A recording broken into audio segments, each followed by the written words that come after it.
Unsurprisingly, the communication zone is where a bridge for communication will be formed between Droid Head and the space station. Aggregating the path energy of the erudition, then firing a bond at the Eon. This is as good as tapping someone on the shoulder who's sure to turn back to look at you. Alas, our work is never this simple. Putting aside all that onerous legwork, a single glance from Droid Head could vaporize the entire space station if we're ill-prepared. I see! So letting the space station go into hibernation is a protective measure of sorts. To prevent it from slipping into operational overload and turning into a scrap world?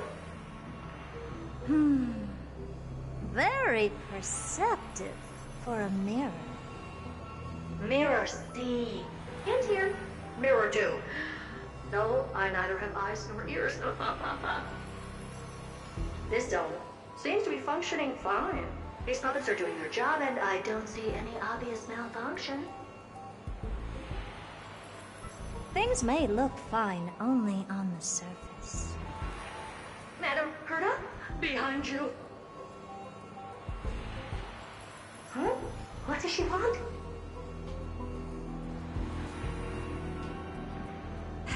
Let me take a look. This puppet should be number 2757. How did you tell? Shh! Don't distract me when I'm checking the puppet's parameters. 2757. That's strange. What's wrong? Madam Herta? The replica personality module is off. Well, that can't be. This parameter is set to be enabled by default.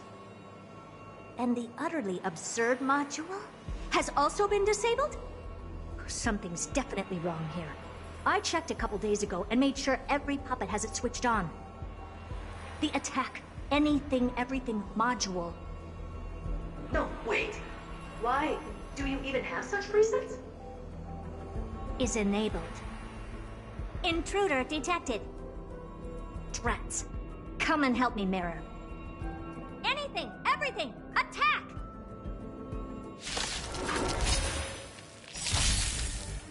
These are mimetic remnants of the Remembrance? So they were the ones that corrupted and tampered with the settings of my puppets? 我が剣よ、勝利へと導け。ストライクエア！ Relax. Lance ablaze. Flipping lance. Forward! Stand still. Time to settle your accounts. Receive divinity. 治療感謝します。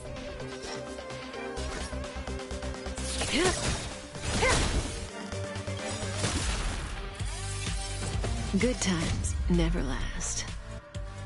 Time to say bye. Boom. Egad! What a close shave! But why are these remembrance names even showing up here? That's not the only one. Look at them. Number 7631 and number 10136 are affected too. Can't you do a factory reset on them? Sorry to disappoint. The Absolutely Not module has been enabled, so not even I get to bypass its permissions. Whoopsie. What were you really trying to achieve with these creations? Just some toys to amuse myself with. Finding the source of the corruption can wait. These puppets no longer have use now that I'm here. Take them all out. Defective goods ought to be sent back to the repair center. I urge you to go easy on them for the sake of the space station.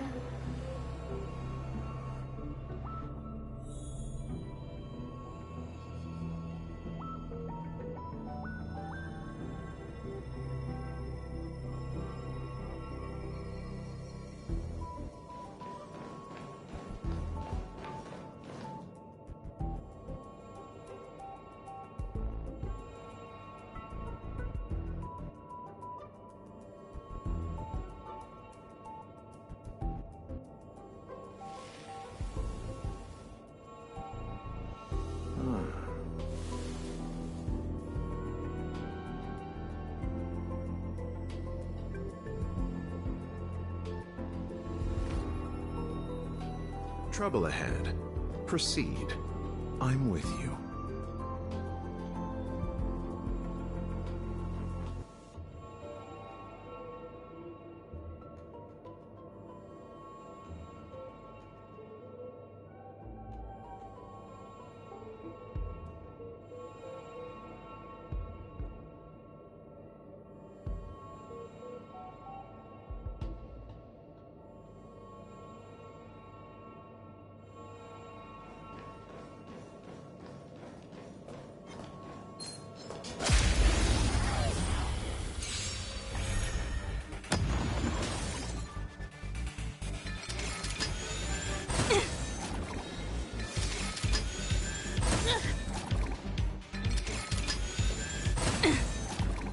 Pity, you chose the wrong enemy.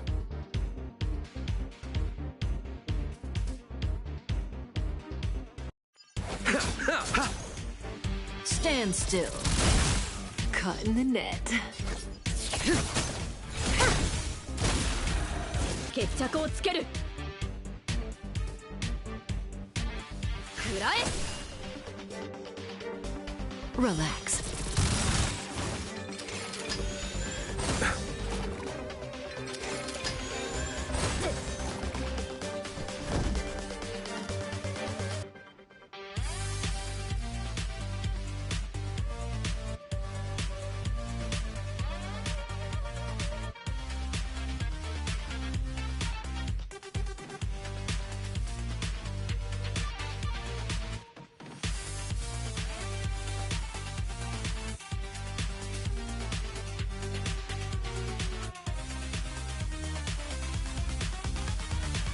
Don't lose momentum.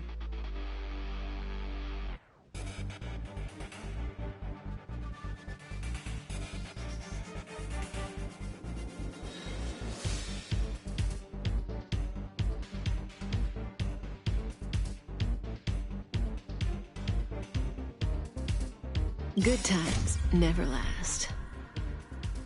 Time to say bye. Boom.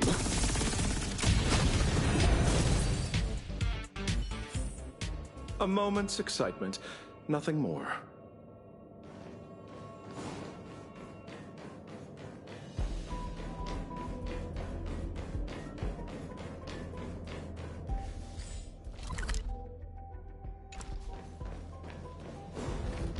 Ha-ha! Trouble ahead. Proceed. I'm with you.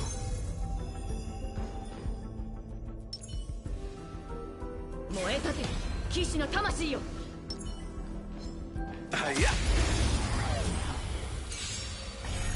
That which is seized must be repaid.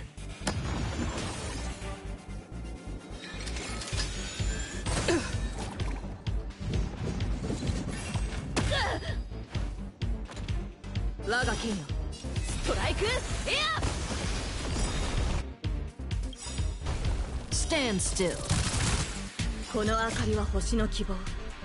地を照らす命の証。見るがいい。X カリバー。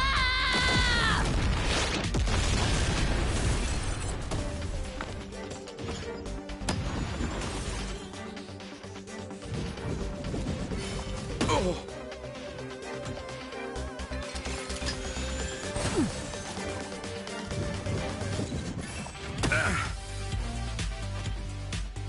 Receive divinity. Eternal sleep is not the end. The dead will return! Relax. 戦闘ですね。聖剣解放。Pity, you chose the wrong enemy. Defend the weak. May as well kill them all. Good times never last. Time to say bye. Boom. They're completely battered, save for their heads. Well, never strike someone in the face. The same goes for puppets. I'm picking up signals from more puppets somewhere further in. Let's go take a look. A memory bubble tucked away this far in? Huh. I think I know what this is about now. This is interesting. But we can leave that for later. Let's take care of the malfunctioning puppets first.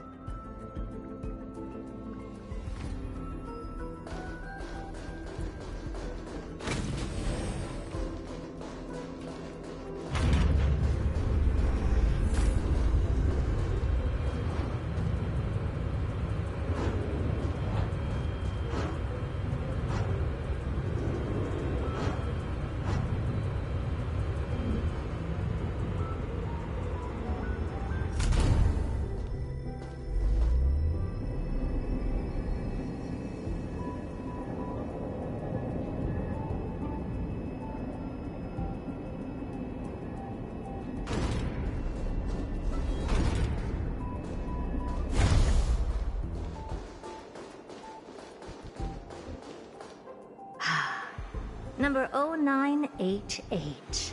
The pride of my creations. Should I even be curious? Puppets before her were all as dull as brick walls, mundane and uninspired.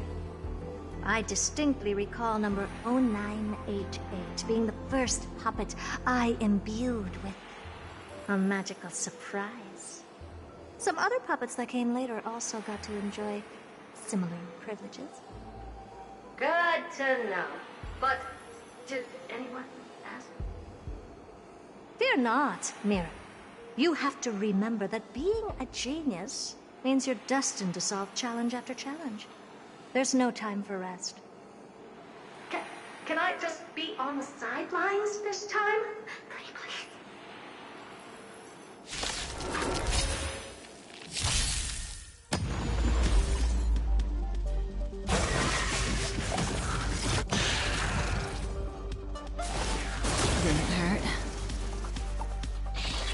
Not a scratch.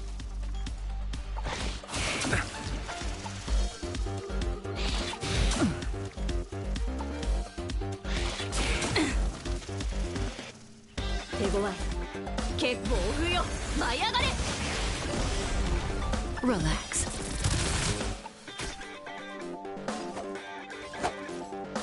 Abyss flower, bloom. Thanks. You're too good to me. Okay.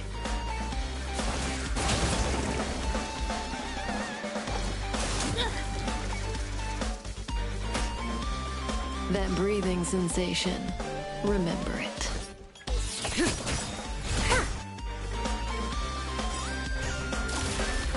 Good times never last.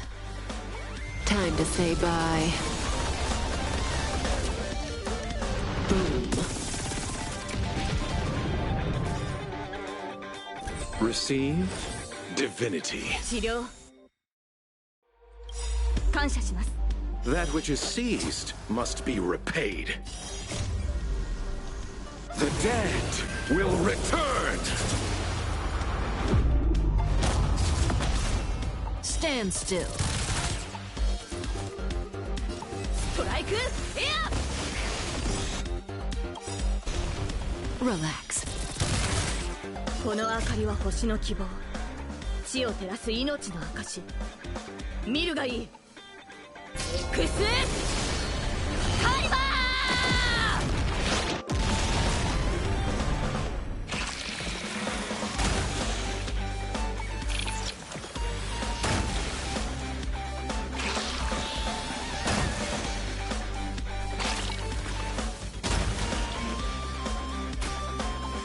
I'm on guard.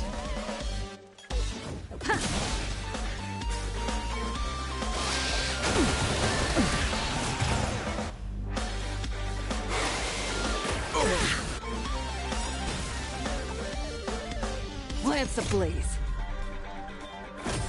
Flaming lance. Forward!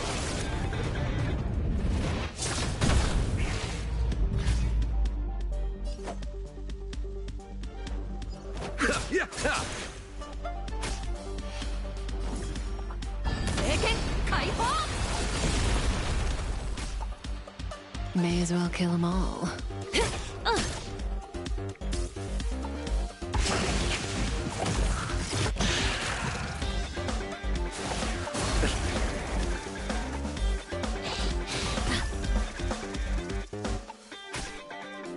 Lance at the ready. Indestructible.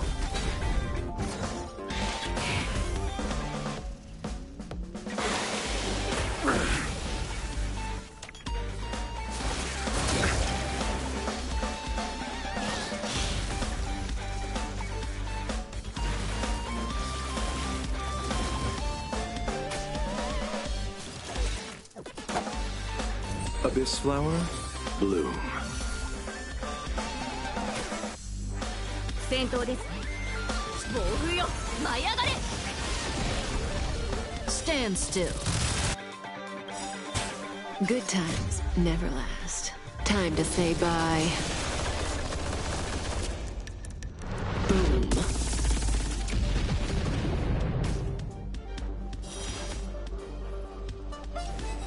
ストライクエア。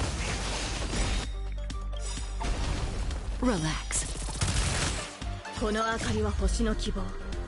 地を照らす命の証。見るがいい。Xタイマー。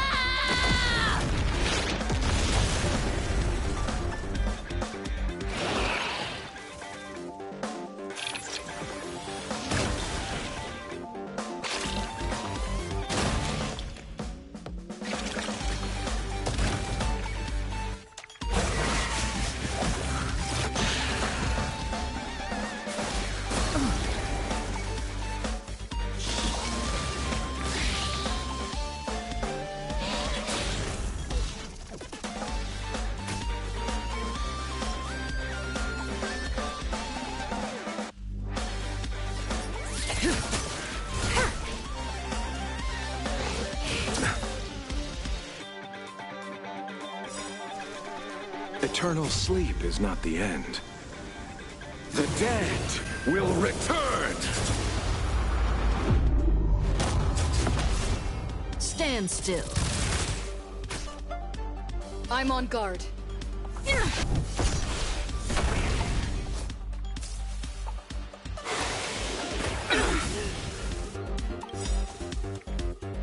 Lance ablaze. Flaming lance. Forward.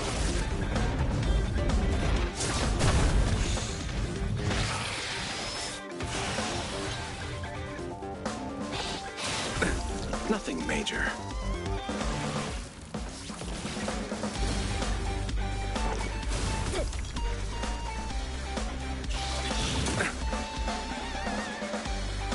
Receive divinity.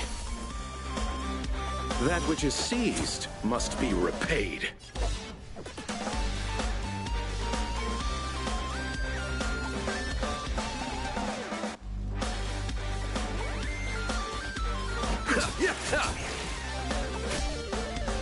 Waga king, 勝利へと導け。聖剣解放。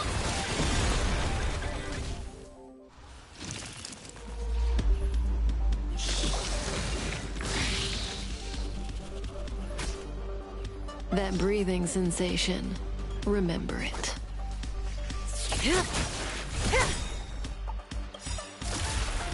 Good times never last. Time to say bye. Boom.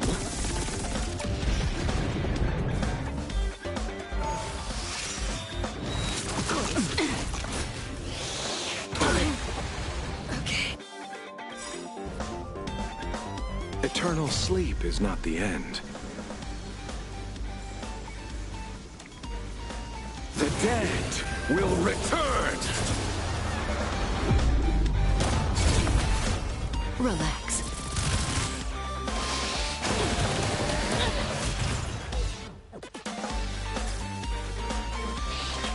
Didn't hurt.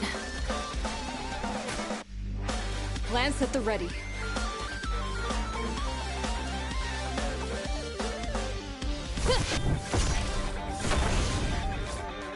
Stand still.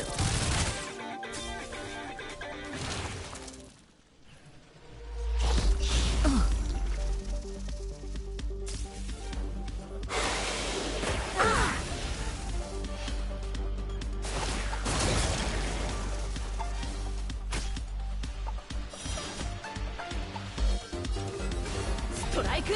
Yeah!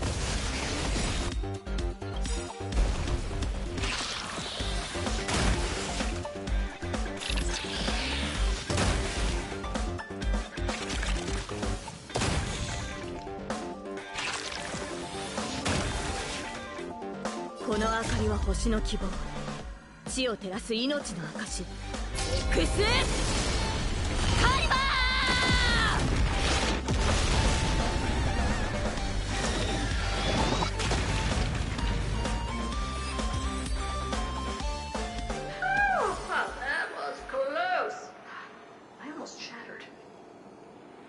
Don't be melodramatic. Working even a single brain cell of mine to take out foes like her is an outright waste of my smarts. I take it we've taken care of the problems in all 3 zones? Does that mean? Not yet. There's something else we need to deal with. It seems we've had a little tag-along all this while. You've got quite the sharp eye, Madam Herta. Would you like us to help? Sure. Go ahead and summon the whole team, Fourth Mirror. Considering the gravity of our endeavor, we can't allow a little thief to spoil the show.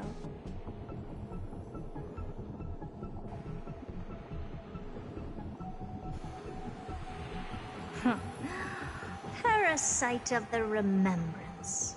Do you truly think your atrocious disguise can outwit the keen sight of a genius like myself? Once you're reflected in my mirrors.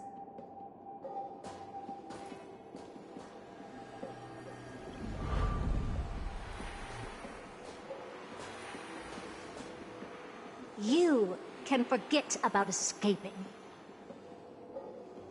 Oh dear, this is bad. Right, stay alive, and again, I can strive. Retreat into the memory zone for now. I can always regroup and try again. Someone hasn't been paying attention.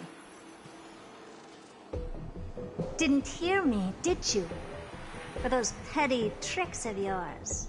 Do you actually think you can slip away right under my nose? Herta. Madam Herta, wait. What do you want with me? I'll spill it all. The garden's secrets, and what they're after. Everything. Please, just spare me. Well, is that all you've got to say while your life is at stake? That's hardly worth anything. Need a little refresher? I am Herta, Genius Society number 83, the one to unravel the mystery behind the imaginary leakage phenomenon, and key holder of the imaginary implosion pulse. Do you honestly believe I'd seek any counsel from you?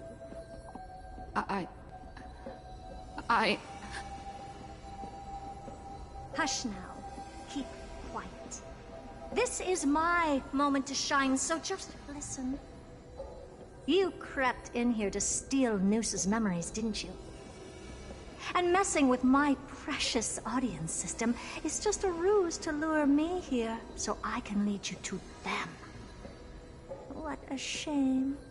You're only a step away from completing the mission assigned to you.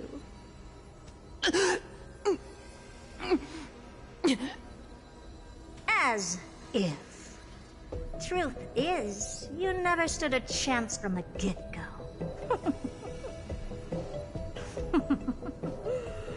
Think I only have Fourth Mirror following me around? Oh, then you've let your guard down. Because her siblings have long been watching your every move.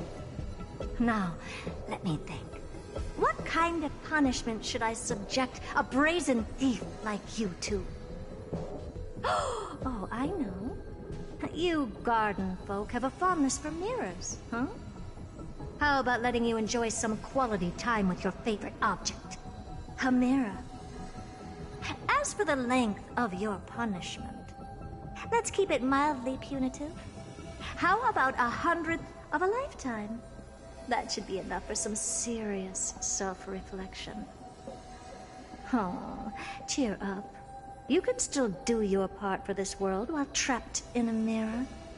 For all you know, your weak path energy could just help me get Droid Head looking this way.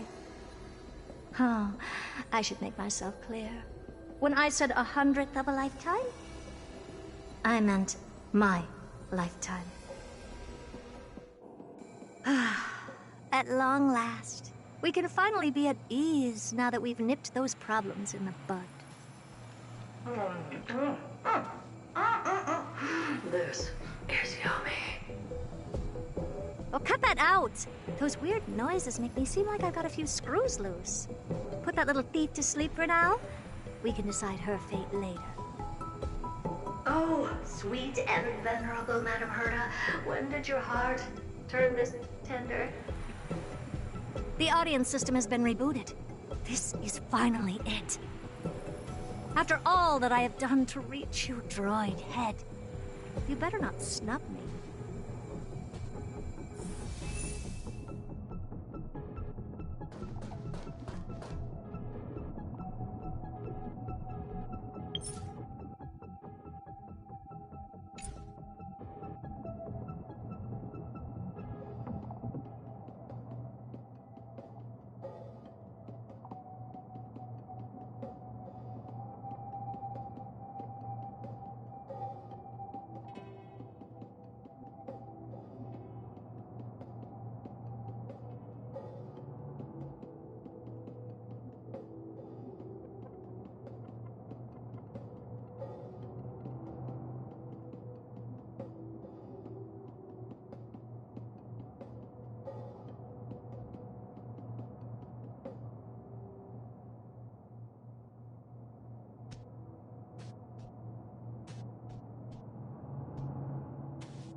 The path of space. This isn't a figment of the simulated universe, but a perfectly tangible and accessible space. Right. Now's not the time to wallow in nostalgia.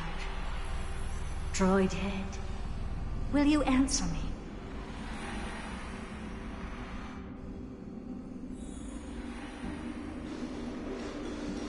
Madam Herder, we picked up some voices from the space.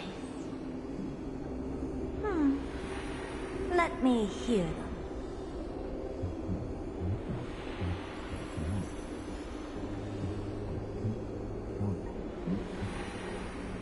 Is this binary arithmetic? Could it be droid head?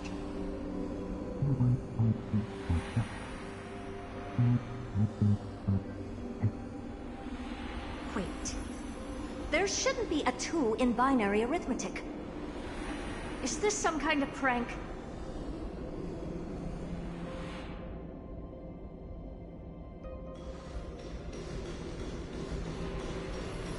Madam Herda, we're hearing those voices again. What now? What should we do? Keep your cool, second mirror. What did they say this time? Play it again for me.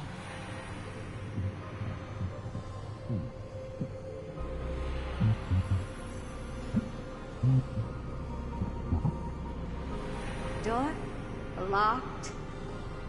No, this isn't the voice of the pack at all. What in the world is going on?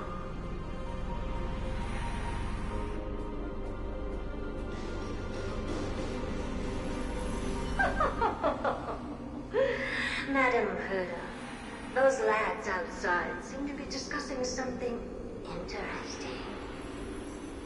Want to listen in on them?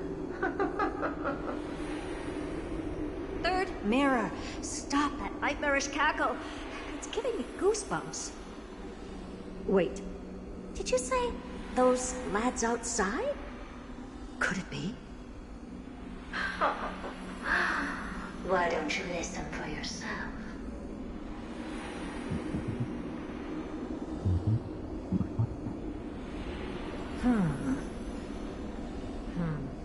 This isn't right. I'm sure we got intruders in the lab.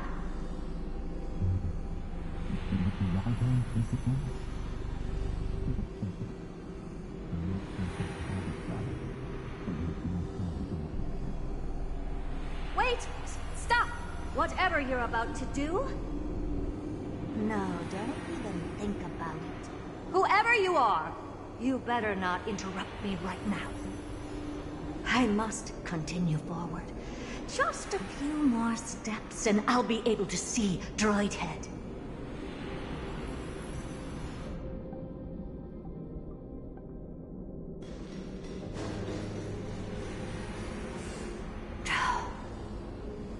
Is something wrong, Madam Herda? No, it's nothing. I was just thinking. Madam Herda? I think you'll want to listen to the voices from beyond this space.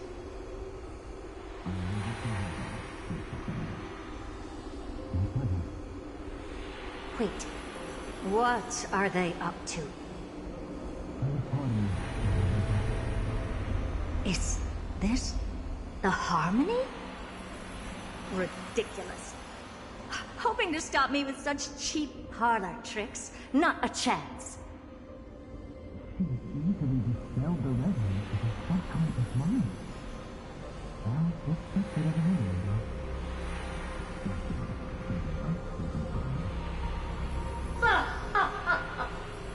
Presumptuous fellows. Who are you to interrupt Madam Herda's experiment? Let's ignore them and keep going. We haven't seen news yet. Forget it, Mirror. Let's just leave. Leave? Surely you're not suggesting we stop the audience experiment right now? That's beyond all reason, ma'am. We went through so much just to get here. And now we're just one step away from making contact with the Eon themselves. Please! You know how insanely costly it is to reboot the audience system. But if I were to ignore those two intruders and continue onward, when Droid Head casts their gaze upon the space station, the blast of energy generated in that instant is sure to burn them to a crisp. Experiments can always be repeated, but humans cannot be brought back to life.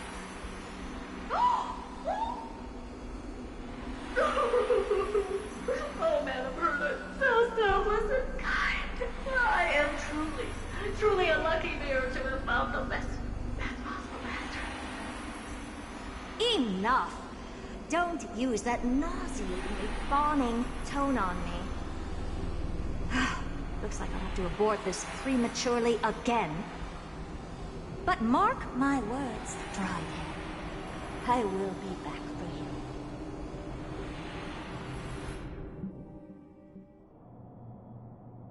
Madam Herda, you're finally awake. You two? Oh. My plan is ruined. And it's all thanks to you. Your plan? My sincerest apologies, Madam Herda. we weren't aware this was a part of your plan. The space station was in complete darkness when we arrived, so Sunday and I assumed something bad had happened. We continued further into the space station, hoping to find the cause of the blackout, and that's when we chanced upon your actual self. How did you get in? The door wasn't locked. All right, fine. I am a person of reason, after all. You're not to blame for this. I am familiar with Mr. Yang of the Astral Express. But the one next to you? Looks like Madame Herta doesn't pay much attention to cosmic news. Please pardon my manners. It is unbecoming of me to forget the most basic of courtesies amid all that has happened. My name is Sunday, and I'm just a passenger of the Express. And this, unremarkable passenger happens to be a Harmony Pathstrider? Do you take me for a child? In any case, I don't suppose you came all the way here just to check on how the space station is doing? Well, we were worried for a moment there. But it's good to know the space station isn't in any kind of trouble. We're here because of Amphorius, Madame Herta. Why does that not surprise me? Oh? What, something occurred to you? No! I've told Himiko everything I know. Nothing about the world sounds right. Droidhead has cast their gaze upon numerous worlds in the past, and every one of them is etched in my mind. So how could I possibly not know about it? Perhaps those garden folks lied to you. Anyhow, I've looked up the name Amphorius in the simulated universe. Though clearly irrelevant results have already been filtered out, there's still an unbelievably long list of generated results. Something about how the Divine Amphorius team will swap out their current crest emblem for one in King Babaru's likeness in the next season. I hope that can be of some help to you. We may as well take a look at it. I still don't get it, though. Didn't the Astral Express already depart some time ago? Is that world so incredibly spectacular that it warrants this return trip? Well, that's because we're caught between a rock and a hard place. If Amphorius is indeed inextricably entwined with eons, paths, and even the erudition, we're going to need the wisdom of a genius to help us. Especially now that we've seen the planet for ourselves. Elaborate a little on this rock and a hard place you're caught between. We've lost all contact with two indispensable companions since they entered Amphorius. And that's not all. One of our other companions is suffering from a serious and inexplicable affliction.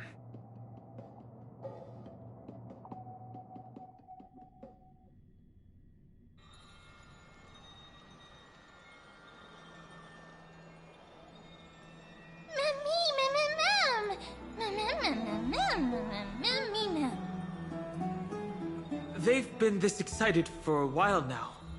What did you feed them?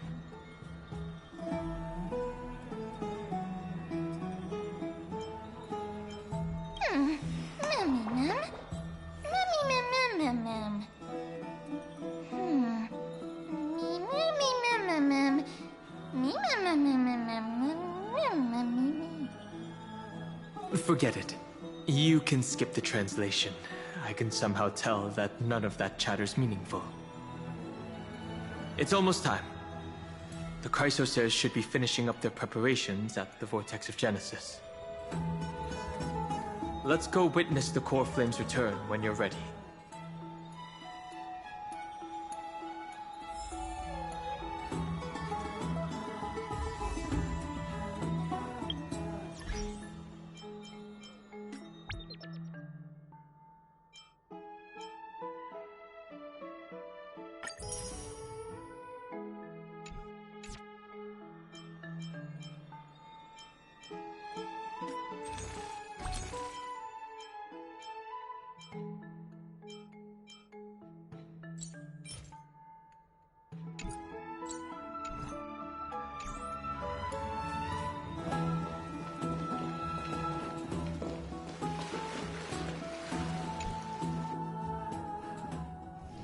It's still early. Where to now? Oh, Majesty of the 12 Titans, pillars of the world. We seek your divinity to mend the rifts of the world. Fill our bodies with blood of gold, till we wither in willing service to the prophecy.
Your guests are here, Finan. We can begin the ritual now.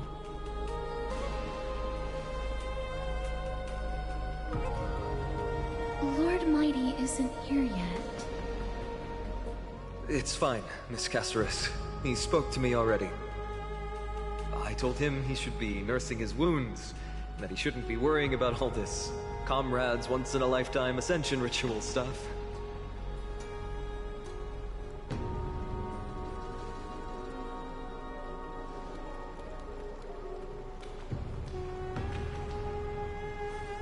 So, I'm ready to begin.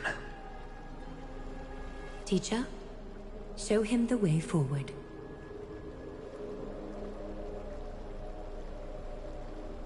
Despite the myriad dark and endless nights that have gone by, the guidance of the prophecy is nevertheless as clear and bright as the first ray of dawn. Overthrow the gods, it declared. Restore the core flames, it declared. Bear the divine authority, it declared. Forge miracles, it declared. Oh, prophecy, forgive us for this late tribute. We, Chrysos Eris, have striven to start the flame chase journey anew over these myriad nights. The seeds we sowed have finally yielded a good harvest. The seventh core flame needed for the miracle that once belonged to the great Lance of Fury, Nikador, shall now be returned by an elected hero of the Chrysos heirs, an upstanding citizen, a valiant warrior, and a noble soul. Please step forward, Finan of Ides Elysiae.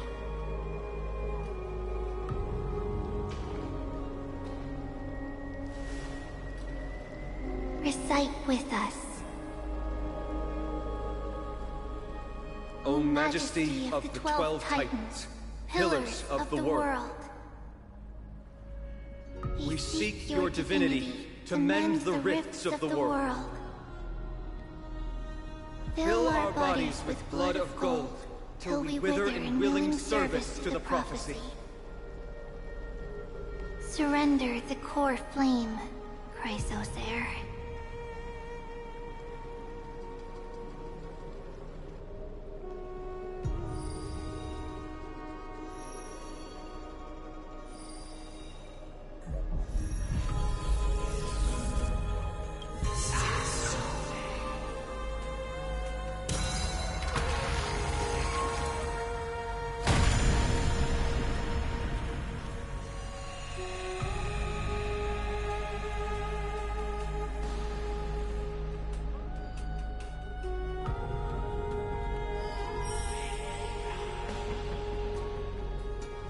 The Lance of Fury's constellation is illuminated.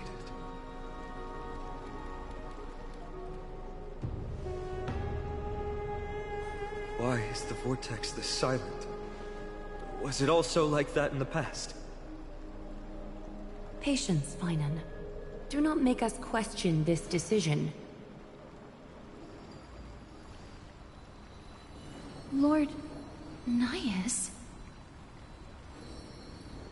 I'm afraid he's not the person you know, Castorus. That is a manifestation of the prophecy, an echo of the Titan's divinity. It is here to examine the Titan's successor.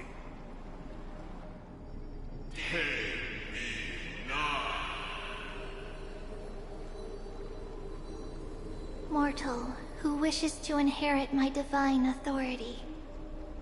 Your strength and character have been thoroughly tested.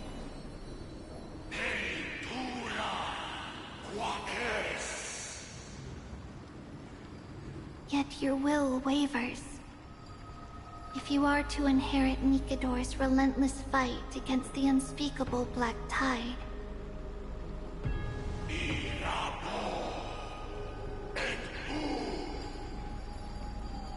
you must accept a trial of divinity. Prove that you possess an indestructible will, and vanquish the fears deep in your heart.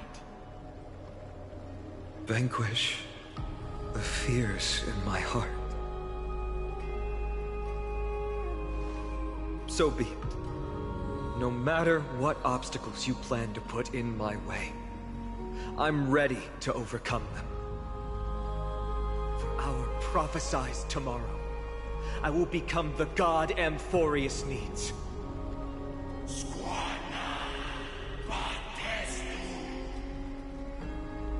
Come with me, Finan of Aegis Elysiae.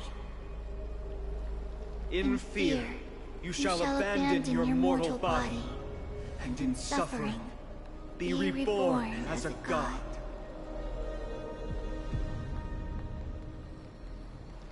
Wait for my return, my friends.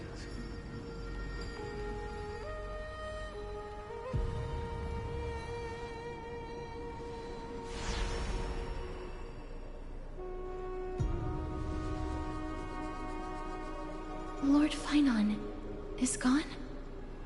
He has stepped onto the battlefield to fight a campaign that can only be won by him alone. All we can do is wait and have faith.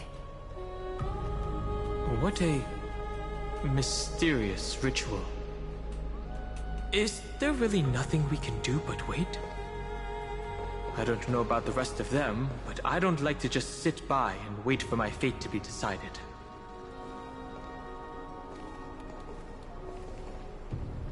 I pray you truly are prepared, Lord Finan.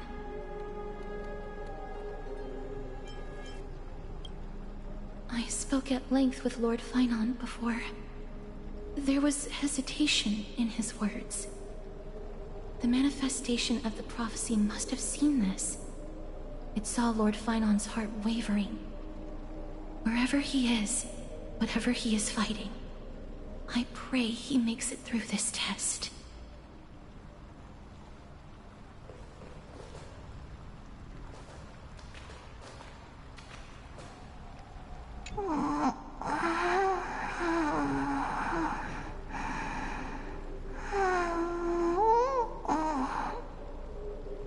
Looks like she fell asleep. Presiding over this ritual must take quite a toll. Snowy.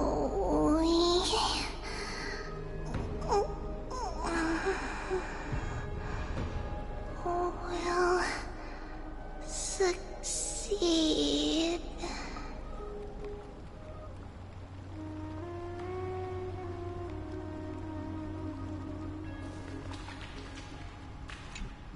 Finan steers his own fate.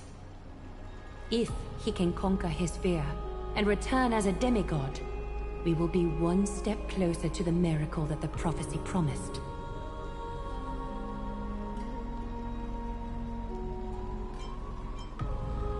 You must have noticed by now. Every Chrysos heir here bears a flaw of sorts. Be it the curse of immortality, or the constant erosion of their humanity, or... But not Finan. He is a Chrysos heir without flaw. A perfect vessel for divinity. There will come a day when he leads everyone we have left, through the gates of the miracle. Still too late, huh?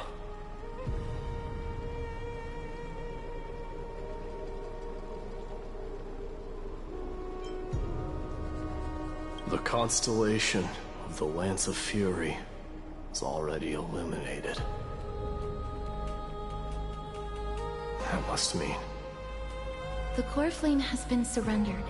The Lord Finan's test isn't over yet. The prophecy sent an ambassador.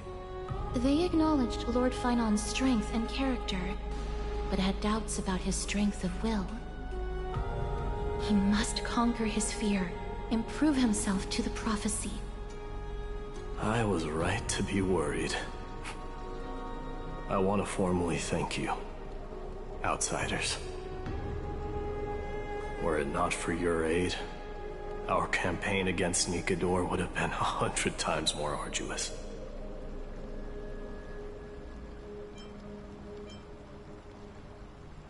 Kremnoans revere strength and military might. But that does not mean we lack etiquette.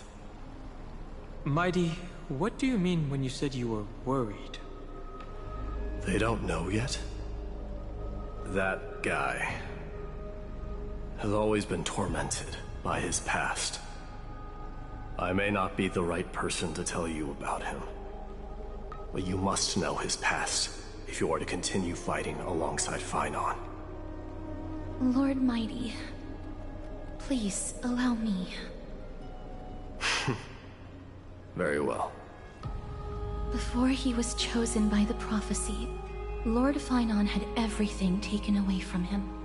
His home, his family, his close friends. Everything he once swore to protect.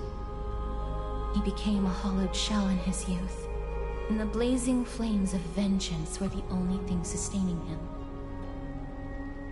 The prophecy gave him a new mission, granting him a new life as a Chrysos heir. But which is more important to him? His new mission, or his desire for revenge?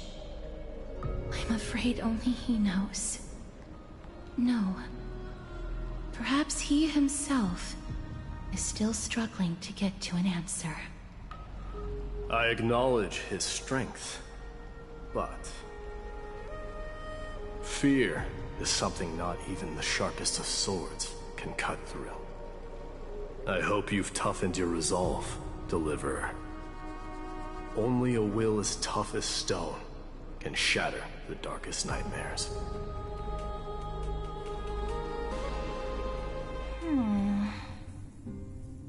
Is something wrong?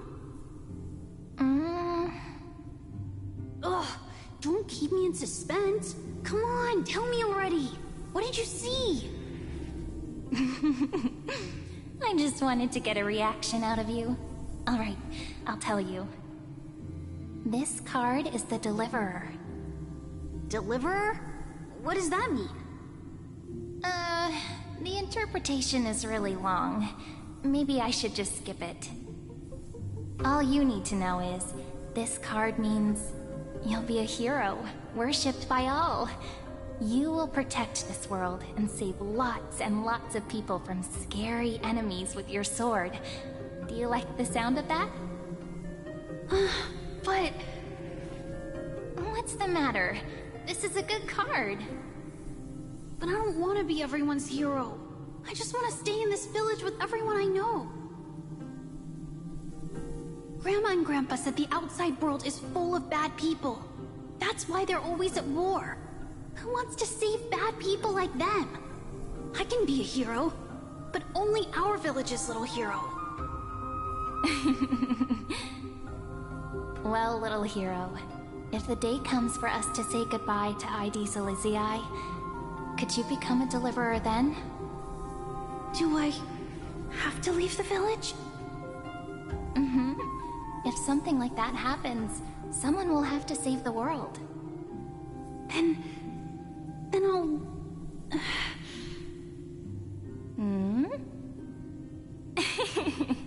I'm just teasing you. Don't worry. ID Silesia is a peaceful place. Bad people won't reach us here. Are you going home already? If you're not in a hurry, should we go play with the fairies again? Fairies! Okay, I love playing with them. I'll win back the wooden sword I lost to them.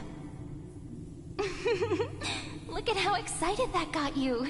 Let's go then. May this world never have need for a deliverer.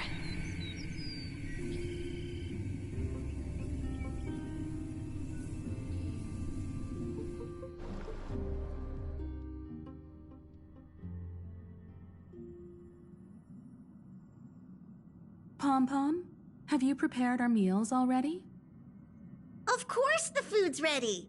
March isn't feeling well, so Pom-Pom has specially prepared the conductor's special bland meal that'll be easy on her stomach. Can you bring it to her, Himiko? Gladly. Why don't we also get her a... Nuh-uh! No coffee when she's already feeling unwell! I guess you're right.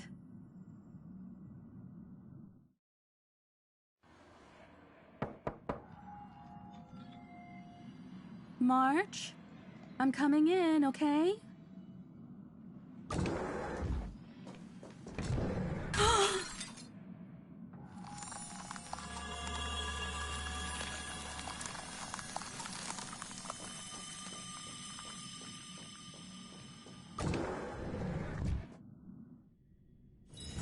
It's still early. Where to now?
Akima, a city that warriors look back upon before marching toward the battlefield. The holy city, the sanctuary of all citizens. Just as the poets of the city have sung. The epitome of magnificence, unbounded benevolence. And the beauty of the holy city is like Aglaya herself. Dressed in finery, and of noble birth. She is the dressmaster of Akima, the one who weaves with golden threads. But there's one thing she'll never be able to achieve. A jealous whisper can be heard. She will never be able to produce something seamless. Golden threads quiver, and a gentle wind rustles by her ear. She maintains her silence, but others fan the flames. Is that so hard? Her scissors and rulers are better than any garment maker, sculpting forms as perfect as the gods themselves. Lady Aglaya, grace our eyes with your most elegant creation. No. Ingratiating words do not sit well with me. nor do duplicitous machinations. Her gaze flits across the Stoa, equally regarding every member of the public. They used to wonder, how exactly do her eyes perceive if something is beautiful or not? As with the holy city that's perpetually bathed in light, how do people tell apart cozy mornings and frosty nights? For the Weaver, the answer lies in her golden threads. Golden threads of the goddess of romance now serve as her hands and eyes. The colors of the world, intertwined with the undertones of human hearts, come flooding toward her. These golden threads are no less prideful than the master they now belong to. As long as the thread has form, it is enough to craft seamless finery. Be it stitched finely and tightly, or cut cleanly with a single stroke. Hardly a challenge. None of these pose a challenge. The same word rolls off her tongue twice, the latter as soft as a sigh. The one who weaves gold gazes past me, fixed on something much farther. The network of threads that entwine all between the heaven and earth. The only challenge that she relentlessly dedicates herself to is weaving the fate of Akama into a flawless, seamless outcome.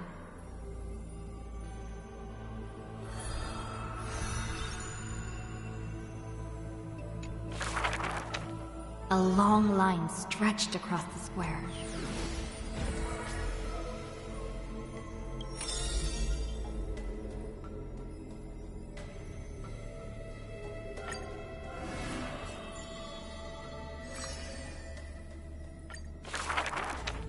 In a corner of Akama, the newly arrived traveler stops for a moment. He rubs his eyes. 1, 2, 3? There's 3 identical children? The 3 children have differing smiles. One is beaming, one has a shrewd grin, and one is smiling serenely. Yet each of them looks just as mysterious as the other 2. Stranger, welcome to the Holy City. We will show you the way forward. Trebios. This name has not been mentioned for some time. Only the elderly priests of Yanisopolis know the true significance of this name. High Priest, please guide us once again as we spread our wings on this long journey. As music from his hometown plays, the smiling children gather around the old man. They wish that the twilight breeze will carry away all tales of sadness. The end times loom like a dark cloud, hanging over the holy city's residents and shrouding them with worry. Hello, do you need our help? Like torches dancing in the wind, the children illuminate the alley. They wipe away the women's tears. Babies sleep amidst whispers. On the windowsill of those in prayer, their light footprints remain. The citizens call them the 3 pillars of Akama. Yet, they simply shake their heads. There's no need to be so somber. How about we play a game together? Guess who we are? The 3 soared and landed in front of the townsfolk. You're Trian. An old man says. No, we're Treenan. Treenan is the quietest of the trio. Are you Treenan? A young girl asks. Wrong! We're actually Trian. Trian is the most spirited of the trio. Then you must be child shouts. You're right! Good job! Treevee is as enthusiastic as she is adorable. It matters not whether they can tell the trio apart. Of most importance is their sincere smiles. We will show you the path to take. The children fly ahead, guiding the lost back to the main road. So, you literally show people the right path to take? You're lucky. You merely took a wrong turn. The children flew before me. It was rare to see them so quiet. However, there are many more unfortunate souls who have lost their direction in life.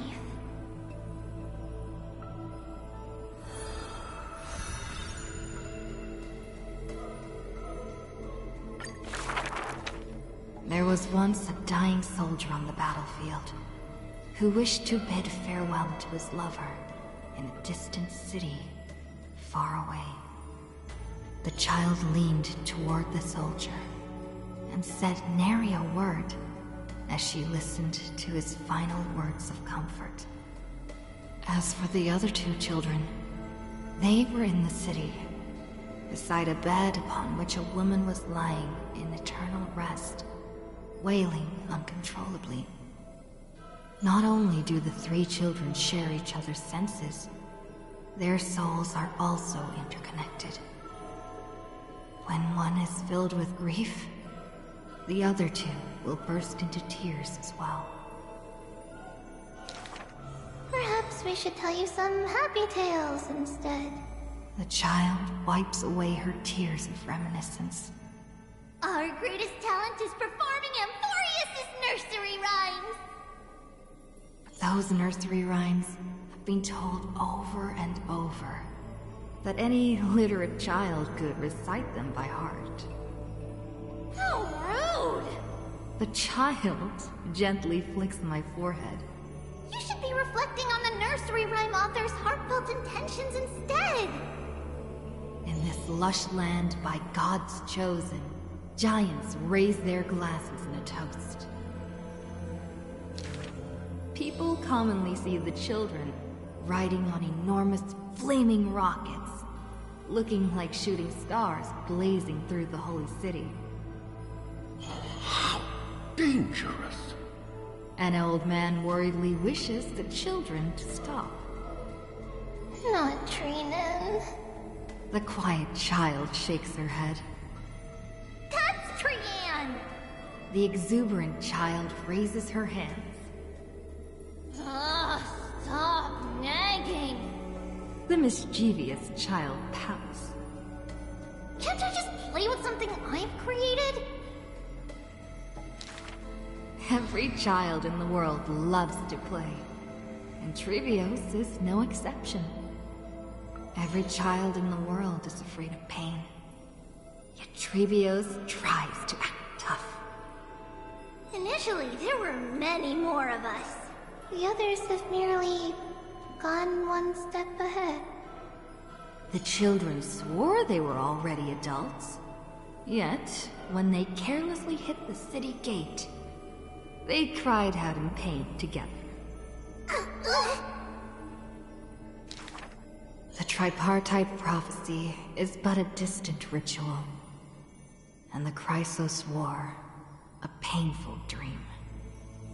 Echoes from the Gate of Infinity occasionally jolt her awake, and the distant travels of her identical sisters sometimes inspire uncertainty within her. A new journey only begins when the previous one comes to an end. Despite time marching forward endlessly, the children always manage to stay true to their hearts. They are all that remains of one another. Their senses intertwined, their souls in communion.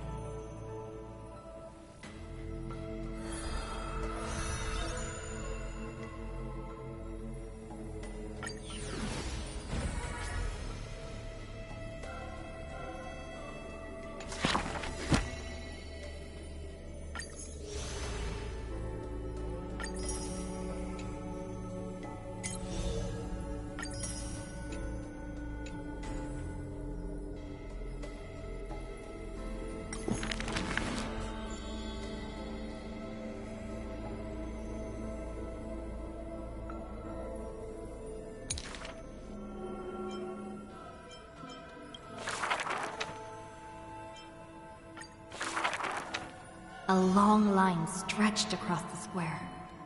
Merchants, shopkeepers, and even high society elite, all lined up together without distinction. At the head of the line was the path to Aglaya's abode. Is the Holy City's fashion trendsetter going to reveal her newest masterpiece? She's about to get rid of her failed pieces! Now I see why the Holy City is free of worries. Even as the end nears, they're still obsessed with lavish clothing. New to Akama, a visitor from elsewhere ends up utterly bewildered at the sight. It is said that a family of priests who worship Nestia go way back with the Weaver. But her impeccable gift for weaving isn't meant to serve anyone's pursuit for pleasure. What was once a sacred duty was misunderstood by the beauty-obsessed, who mistook fallen shreds for priceless treasures. Are flawed creations really still worth the people's adoration? The Weaver shakes her head. She seems to have forgotten something. It is precisely the flawed hero who walks ahead of the crowd, who casts a long shadow over the world, and who strides toward everlasting daylight. There are, nevertheless, people whom the Weaver is willing to sew and tailor for. Her conditions, though. Beauty sharp as a blade, and the relentless pursuit of beauty. Me! I want to be showered with a thunderous ovation, and lots of flowers. A melodramatic poet speaks out. I want to stir her emotions. The voice of a blushing young boy.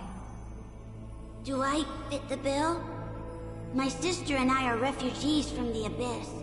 I want to get a pair of shoes for her. A seated child speaks up. Next to him is a barefooted girl, staying silent, with her head kept low. Unfortunately, gold threads are willful things. They are never swayed by sympathy or pity. A tense and worried look surfaces on the young child's countenance. The specks of dirt on his face brought back memories of a past encounter. Go. The Weaver begins. Go to the 3 children in the city. As messengers of Yanis, they will bring him the shoes he hopes for.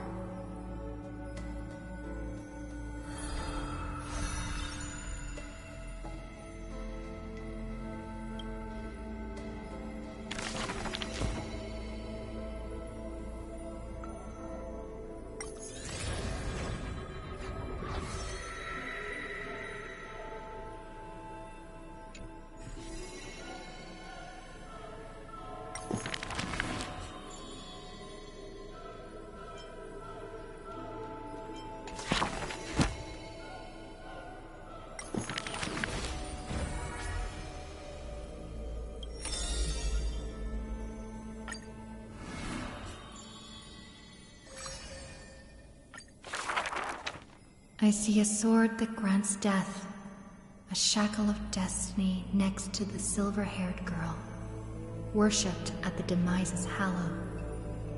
The sword stained with unknown blood, lying shattered and snapped. The shackle chained pale wrists, dotted in thickening rust. The priest asks with a shaking voice, upon whose fingertips will the butterfly perch? The girl never answers, like death itself, wreathed in silent solemnity. People often say that dying is to meet the palm of the hand of shadow, and dreaming is to be brushed by its fingers a little. In the mirages when the girl petted death, she sees black waterfalls foaming and bellowing, pouring down from a chasm in the sky, where a solitary tower withstands the mighty torrents. When she wakes, she can still feel the water's freezing touch and the cacophonies billow, like the wail of the dead, the howl of beasts, in confusion, delirium, and clamors hollow. The girl's embrace is not meant for the living. Thousands have entered the eternal sleep in her arms, granting to the dead solace and dignity. She mentions a ferocious warrior, feared in battle. She did not go with a smile, but to me she cursed. Oh, life's end, how ugly you are, how despicable. And from that day on, she adorned herself. Her dress, white as a radiant moon, became always dotted with flowery petals. For if death cannot be avoided, so says the girl, I wish it could contain beauty more plentiful. Among the thousand ceremonies in life and death, the ones she knows with most intimacy are funerals. One burial after another she presided over, from the angelic visage of a babe passed in the cradle to the despairing eyes of the mother drowning in sorrow, from the scars on a war-battered general's torso to the unending tears pouring from his bereft widow. Yet, she remembers not a single living human she had seen. Even in the mirror, she thinks her own face strange, with an alien glow. And the countless words buried in forgetfulness, the only thing she manages to glean is a mockery to fate, a sarcastic whistle. Stay alive. When she cast aside the shackles and stepped beyond Idonia, a déjà vu most violent seizes her whole. Did she, perchance, conduct some previous escape? Illusions dance across her eyes. She had once drifted in an endless river, then drove her single boat out of the deluge. She had wandered in the battlefield, covered in corpses, then recovered the path back to life. Why must she escape? Over and over again. She now knows the answer and quivers, for it is a ludicrous surmise. The woman embodying death walks this world only because she knows she must stay alive. But alas, at that time she knows not that death is not the end. It is only a butterfly landing on a withered branch, utterly meaningless, profoundly trite.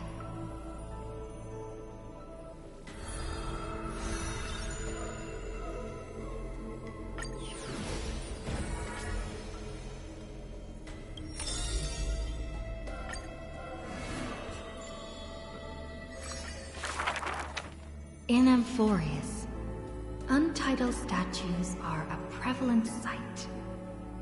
As for the inspiration behind these statues, they are said to be the clay figures that Kefali made at the world's creation. They made clay figures in their likeness, bestowed upon them the breath of life, and allowed the golden divinity of their blood to course through. Thus, the very first mortals roamed the earth, receiving the god's mercy, while realizing the sorrows of this world. In front of a statue, the people of the holy city beheld a man, Finan of Ides Elysiae.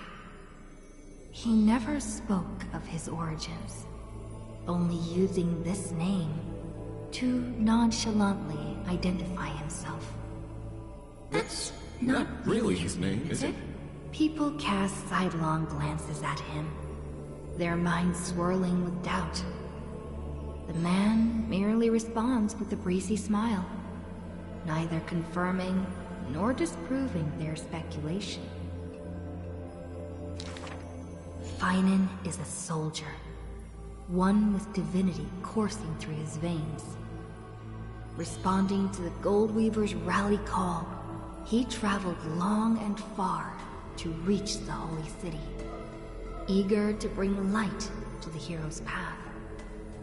Losses are a constant on the flame chase journey, where life too seems as small as a speck of dust. Ballads reach him through the breeze, as though soft voices meant for him, and he responds in kind. No matter. My existence is of little consequence. Ides Elysiae, the man's hometown, shrouded in secrecy, just like his past. Some have searched for that distant village, yet found it neither written about nor passed down through song. In every nostalgic reflection, the man crafted a vision of paradise with his exquisite poetry.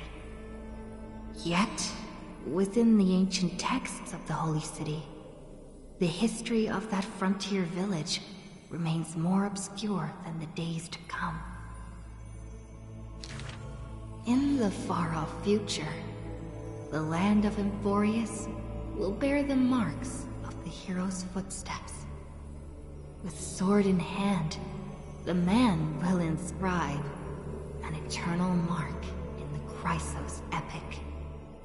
Yet his real name may never be heard in this world again.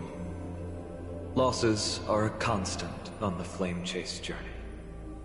Some, too, losing themselves at the very beginning of their journey.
Aglaya, with all due respect, this trial's taking far too long.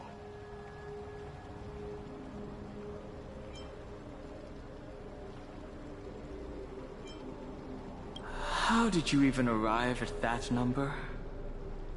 What do you think of this, Trinan? It's not possible to tell for sure what goes on within the vortex. All I can hear are fragments of speech and distant battle cries. Is it Finon's voice? I'm not sure. It's difficult to make out clearly.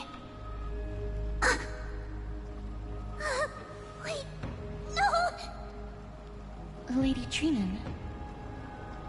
Snowy's voice. I can't hear him anymore. There's a sun-like existence in the trial. It's burning him up! It has come to this, after all. What now? Get ready, my Demos.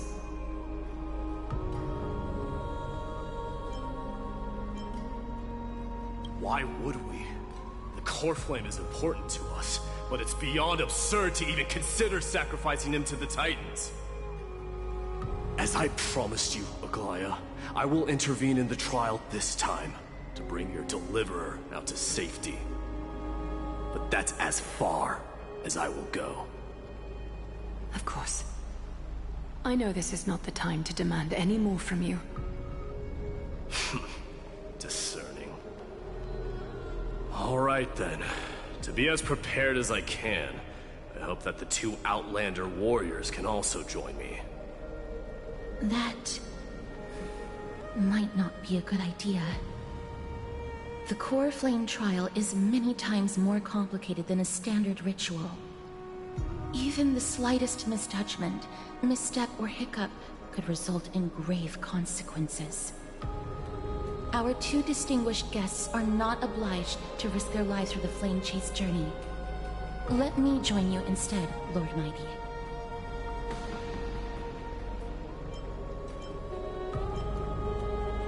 This is a rare opportunity, though. The core flame has something to do with the workings of Amphorius. It's best for us to learn more. Things have taken a critical turn, especially so with Finan's life on the line. Of course, we Nameless will do what is necessary. How should we help? Join me in the trial to look for Finon. And when we do, Aglaya's golden thread will guide us back out. Assuming we survive Nikador's wrath. If something bad were to happen, Casterus, your priority is to ensure the safety of these two. I can find a way out on my own. Yes, Lord Mighty. Thank you both for your valor. Time to get to work then. Let me have the honor of taking the lead in this battle.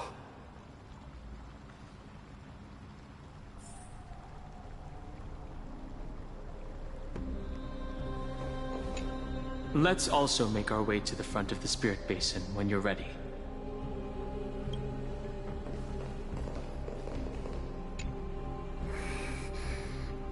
We can't get rid of all the noise.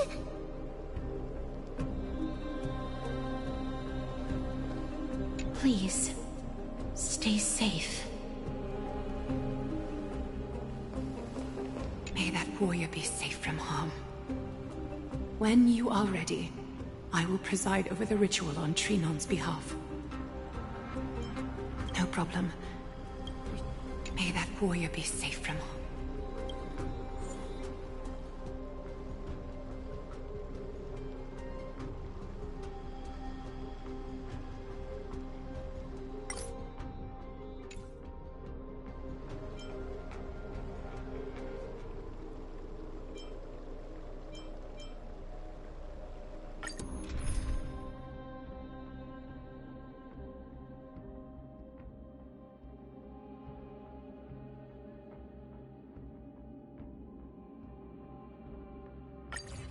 Our reinforcements from beyond the sky. Warriors of high esteem. Please close your eyes and hold your breath. They once kept the fate of this world, and many other challengers safe from the devastating rage of strife.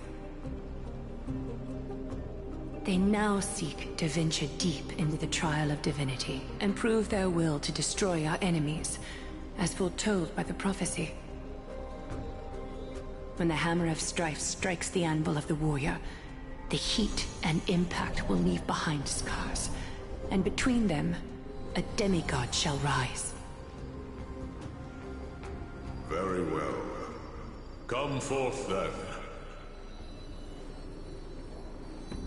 Souls foreign to this realm, and warriors in the making.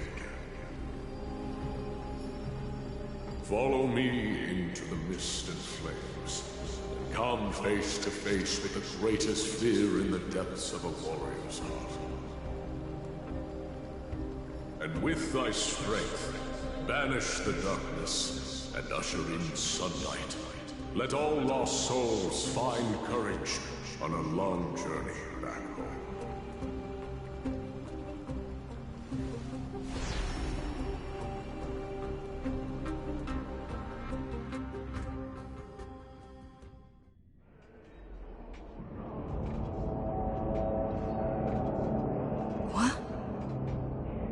What's the matter? Surprised? Where there's strife, there's carnage. It shouldn't come as a surprise to see such a sight in Nikidor's trial.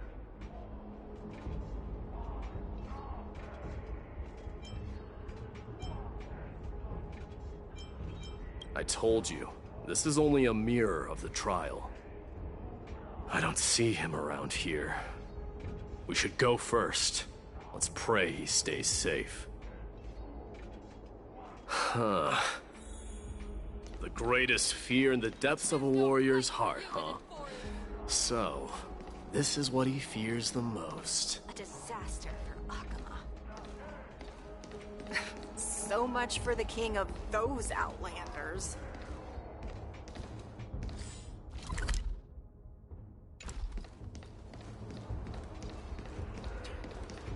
You won't get away, Kremnoan vermin! Be on alert. The smell of rust is thick in the air.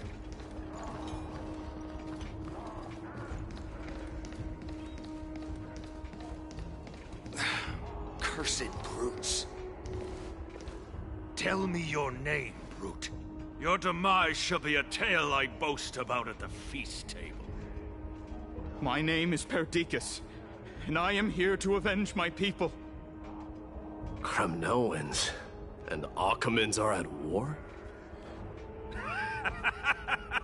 Perdiccas? Even the tragic cries of beasts at the slaughterhouse sound better than your name. Say whatever you like, despicable Akaman. Valorous death before glorious return. May the Kremnoan spirit always watch over me. Foolish brute. I see you're eager to die. Very well then. I shall grant you just that.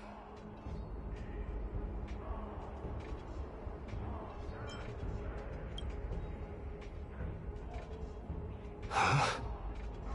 Die, you swine!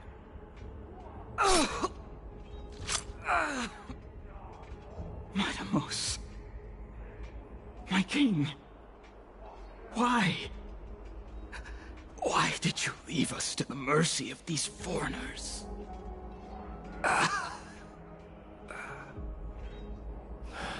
Is this? And you are... Oh. So the Alpha Brute has found his way here. You Kremnoans are all eager to die, huh? Then I shall grant you a swift death.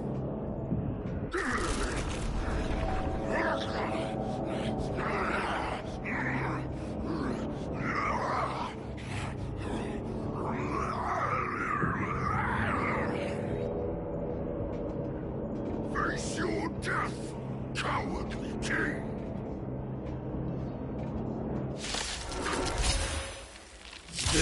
insatiable bloodlust is a product of Nikador's wrath. Burn it all! Relax. まだです。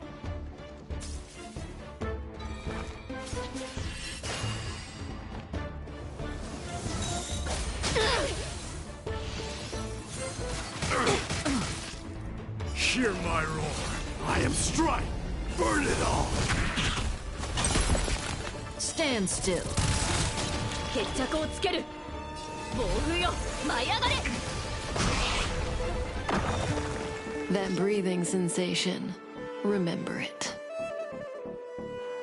Good times never last. Time to say bye. Boom.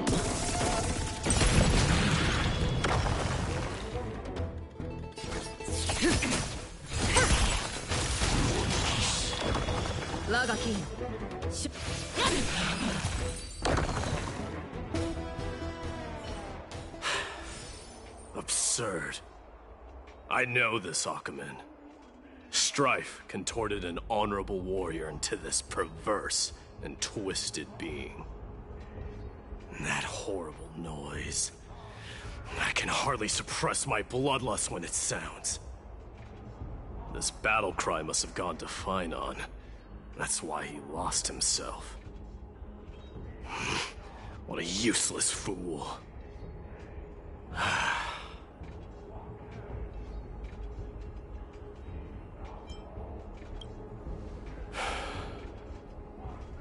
It's nothing. Let's go. That voice is Cartonis? Not you too, Cartonis.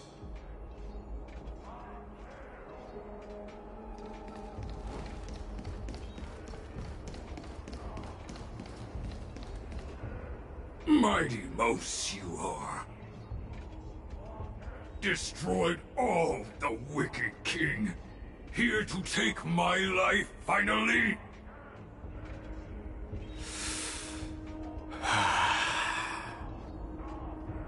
I won't ask how this happened, nor will I hurt you like you said. I just need you to tell me where Finon is. All of this you know very well. Leave our city, cursed son of Gorgo! I have no intention of hurting you, Cartonis. Humiliate me you shall not! Leave! Get out of Okima! Get out! Symbol of your sovereignty, take it! Signet of Kremnos, bask in blood-soaked glory, your kind alone! This is... Mother's signet? It's here again. I knew it. Ha! Finally gone mad, despicable vermin have. With your mad king, perish together in that maelstrom of battle! Enough! Be quiet! You were not at all Cartonis! Look out!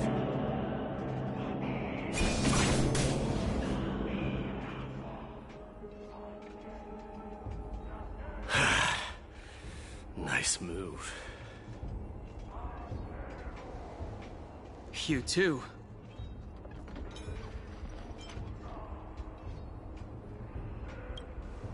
Wait. He seems calm and composed, unlike the rest. Sane enough to communicate, it seems. Hey, gray-haired warrior. Tell me, what was the last thing you said to me before I parted the waters at the Scale Gorge waterscape? Parted the waters?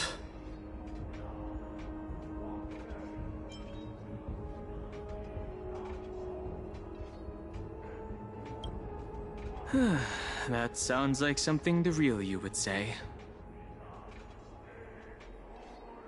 wasn't easy, but I finally found you two.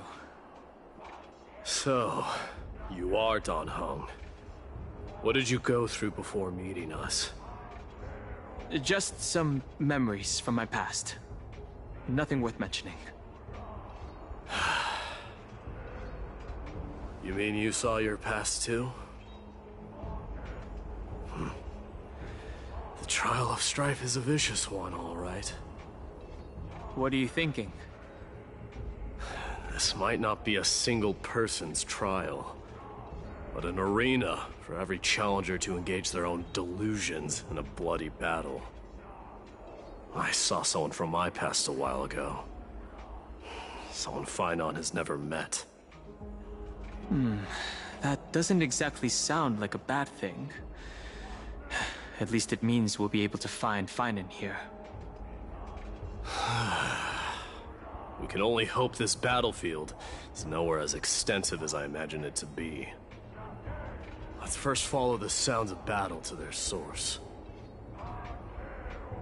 The battle cries seem to be getting a lot louder. I have a feeling someone is manipulating this battlefield. Someone who might not be Finon. I agree.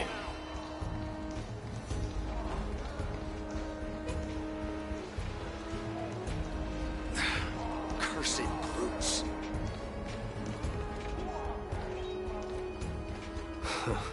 Just as I thought. This is where the battle cries were coming from. The true entrance to Nikador's trial.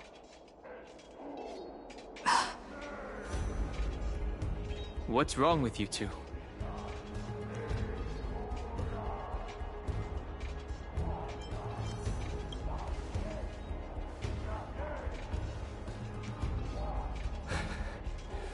I'm seeing him for the first time, but there's no doubt about it. What I'm sensing can only be Strife's bloodlust. The one manipulating this battlefield is Nikador themselves. Mightimus. You are a keen warrior indeed. You know me? The blasphemous prince. Of course I know you. And I happen to know that you're here for the soul of that white-haired warrior. Great. Let's cut to the chase then. Hand over that poor excuse for a swordmaster, so we can be done with this farce. No.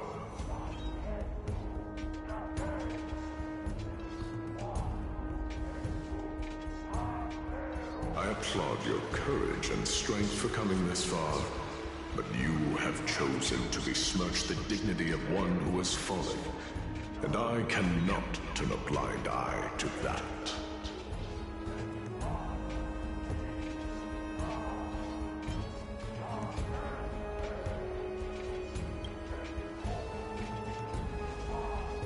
One who's fallen? Finon failed the trial? He faced the greatest fear in the depths of his heart, and fought with exceptional valor, though he eventually succumbed to the brutal onslaughts. I have since brought him to the rear battleground, and granted him glory worthy of his courage, tenacity, and sacrifice. You wish to take him away? Sure. Pick up a spear and prove that your resolve can rival his. Of course, cowards who hope to avoid bloodshed are better off disappearing from my sight this instant. Your opinions are of no interest to me, Mad King. If it's a fight you're looking for, then you will get one, Titan. I will put you to rest once more with my curse of immortality. Commendable.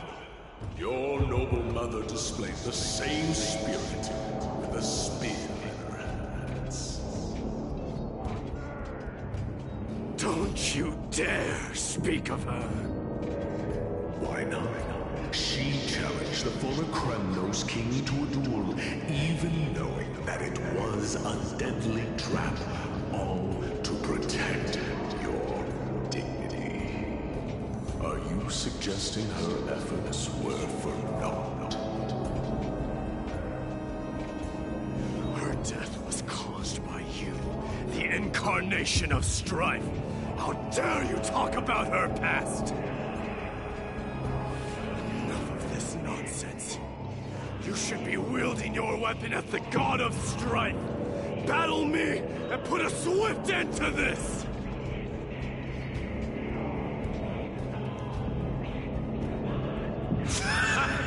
Your hatred is as clear as day, my Demos. My words must have struck you deeply. But thanks to that, I have also come to realize. This is why you killed your father for the throne. Only to let your signet sink to the bottom of the Sea of Souls, refusing to let the glory of Kremnos live on. This is why you slew the Strife Titan. Only to reject the core flame, letting strife continue instead.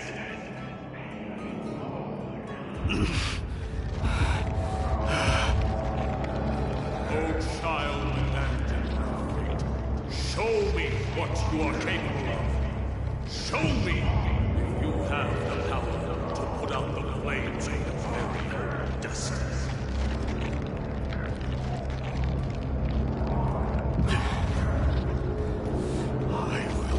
Your chest apart, Titan. The same way I ripped apart that former king. I see you wish to repeat this. Come at me then. Ignite the flames of your fears and step onto the battlefield. Take this fierce battle to the boundaries of strife and consume me. Lose yourself in the fight, and watch your defeated corpse burn to ash. Remember this. The son of Gorgo will be drowned in blood. Very moment,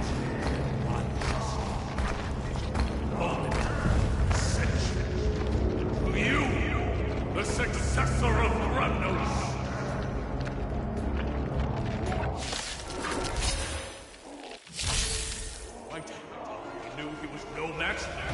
Yet he chose to fight till his very last breath. What about you, my Demos? Can your murderous intent match up to what fate has in store for you? Prove to me that you are worthy of this power. Come on, show me your courage. Mournful cries. Miserable wails. Let this place wait. Kings of Kremnos. This is the power you desire? How noisy.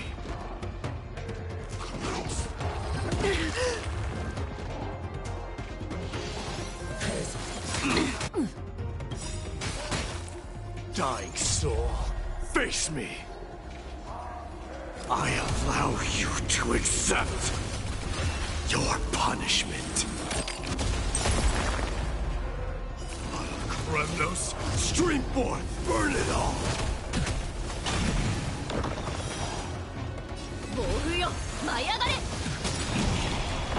That breathing sensation. This won't take long. Forever doomed! In the name of fairness, I grant you the blood of strife! Good times never last. Time to say bye. Boom. This raging power, I can hardly contain it.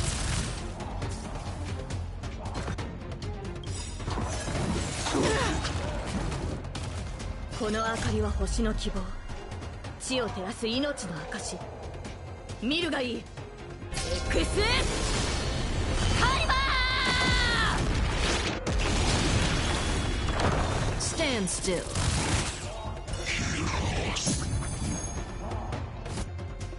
Forever doomed! Lance ablaze. Flipping lance. Forward!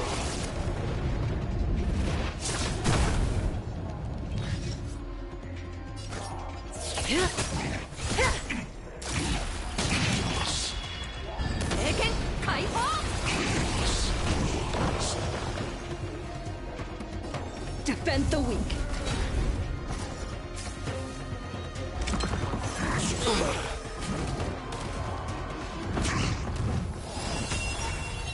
Burn it all!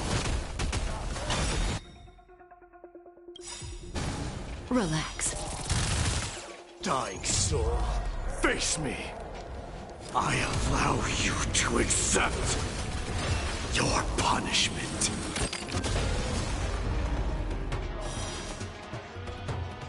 Strike! Yeah! May as well kill them all.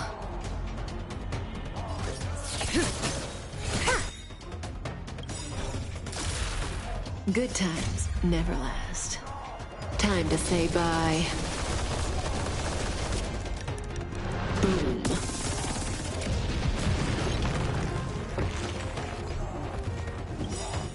In fear you shall abandon your mortal body, King of Kremnos! 星の希望地を照らす命の証見るがいい。エクスカリバー Stand still. How noisy. Relax.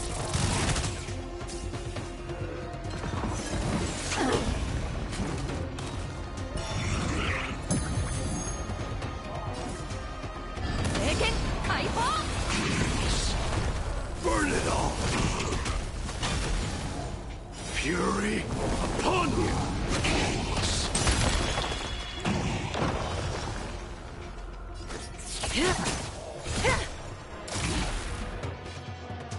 Indestructible. So feeble. 我が剣勝利へ暴風よ舞い上がれ Stand still. Forever doomed. Dying soul, face me. I allow you to accept your punishment.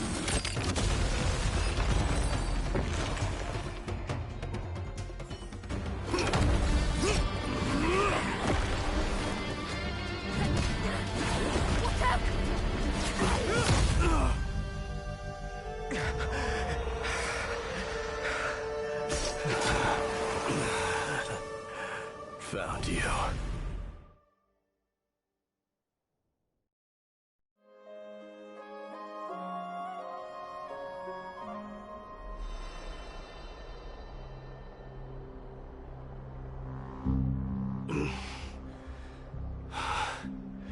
I did my best. The core flame trial is indeed no place for the weak. Let's just hope that Finan gets through this. There's no need to worry. His soul is in a stable condition. With ample rest for both body and mind, he'll be up and about in no time. The greatest fear in the depths of his heart. Lord Finan must have been forced to relive his past during the trial, and revisit his homeland that had fallen to the Black Tide. In all likelihood.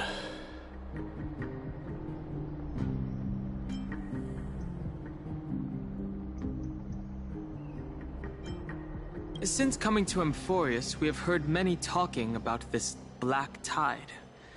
Could you tell us more about it?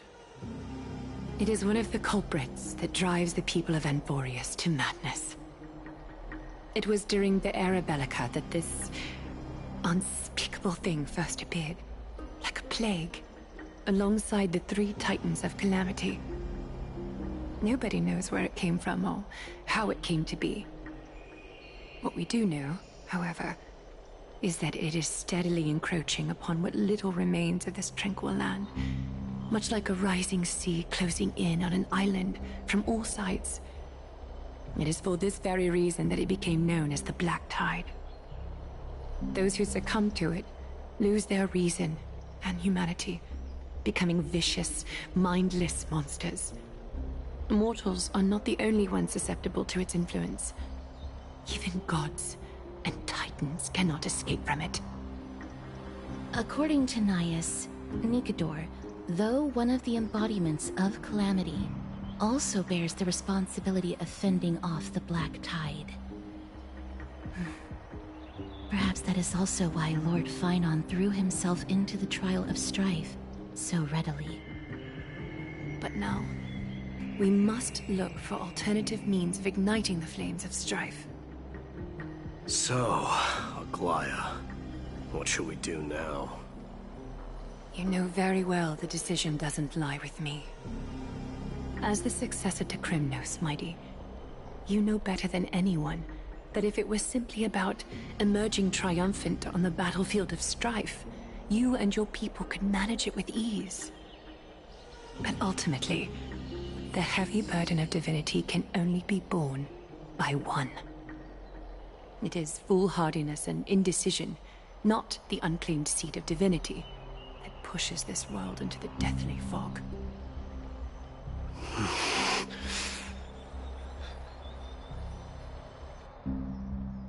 The Black Tide.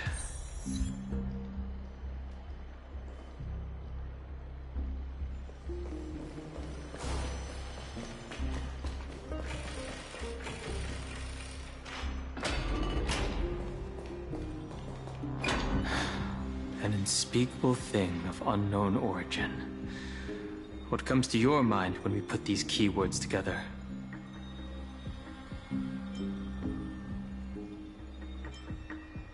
A hypothesis like that has never occurred to me, I must admit. But considering how the Leviathan hasn't been sighted in the universe for hundreds of Amber Eras, I think the possibility of it being the culprit is minuscule. Let's think about the various characteristics of Amphorius instead. An isolated world of eternal night, being eroded by an unknown power. This has been bothering me for a while now. Everything we have seen thus far suggests that Amphorius wasn't always isolated from the rest of the universe. Be it the birth of the Titans or the encroaching Black Tide, none of these can be explained as a natural progression of a civilization. There must be other reasons for its current state of isolation. It's just... If the cancer of all worlds is truly the culprit, then we should have observed certain phenomena, explicit or otherwise, by now. But that isn't the case.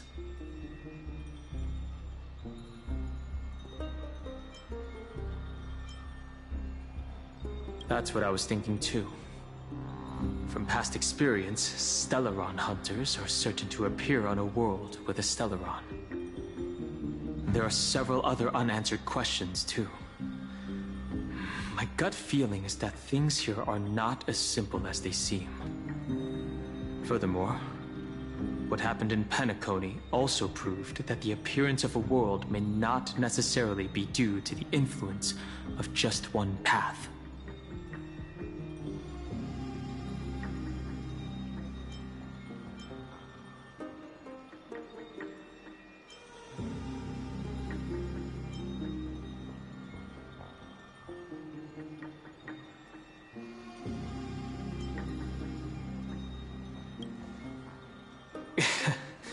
In another sense, it's Penacony all over again.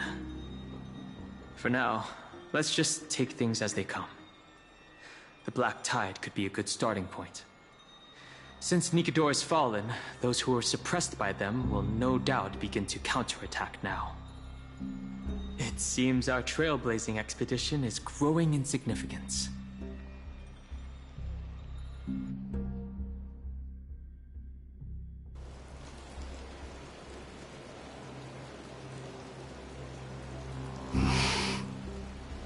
Don't worry, Dee. This isn't the first time he's been like this. A long time ago. I'm not worrying about him. Oh, alright. You're a little quiet, though. I'm sorry. That was rude of me. What I meant was, I know that man can pull through for sure. It's alright. Being straightforward suits you better. Actually, there's something we're curious about. What did you see in Nikador's trial? Something that terrifies me. Isn't that ironic? There shouldn't even be a word for fear in the Kremnoan language. Do you think you stand a chance against that thing that terrifies you? Is this also part of your grand scheme? What do you mean? Aglaya knew that Phynon might fall. And she expected me to take his place. That was the plan all along, wasn't it? Yes. Looks like you know everything. I have no intention of condemning you for it. The Flame Chase journey is not a game, and I have long understood this.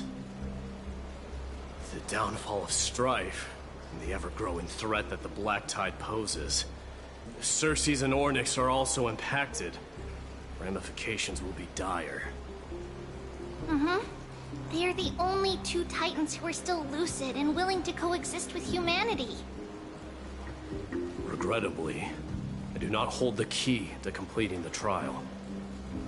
If I wish to conquer that fear, I need the assistance of my fellow Kremnoans. Give me some time to speak with my people. It won't take long, I promise.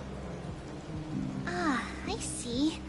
There is strength in numbers, but you must know that the trial to become a demigod is ultimately meant for only one individual. Your people. They have been eagerly awaiting a new king all this time, haven't they? If you take on the divine role, they will have no reservations about following your lead. After all, you're the hero of Castrum Kremnos. I once was.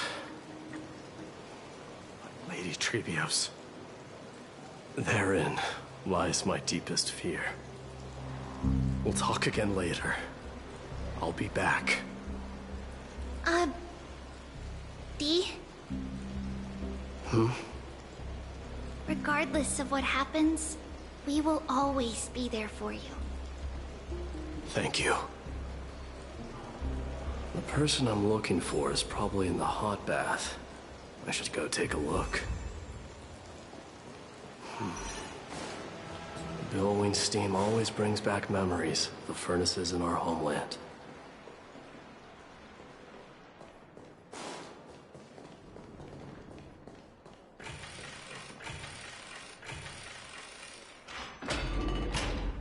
Children left unattended by their parents? That's not safe.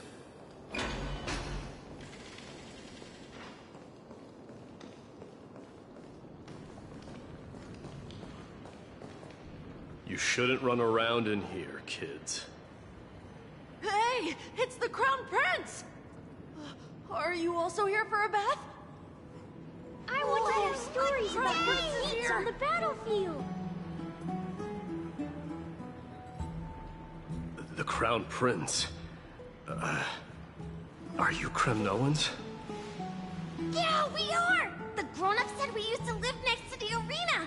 Well, next to the parts next to it anyway.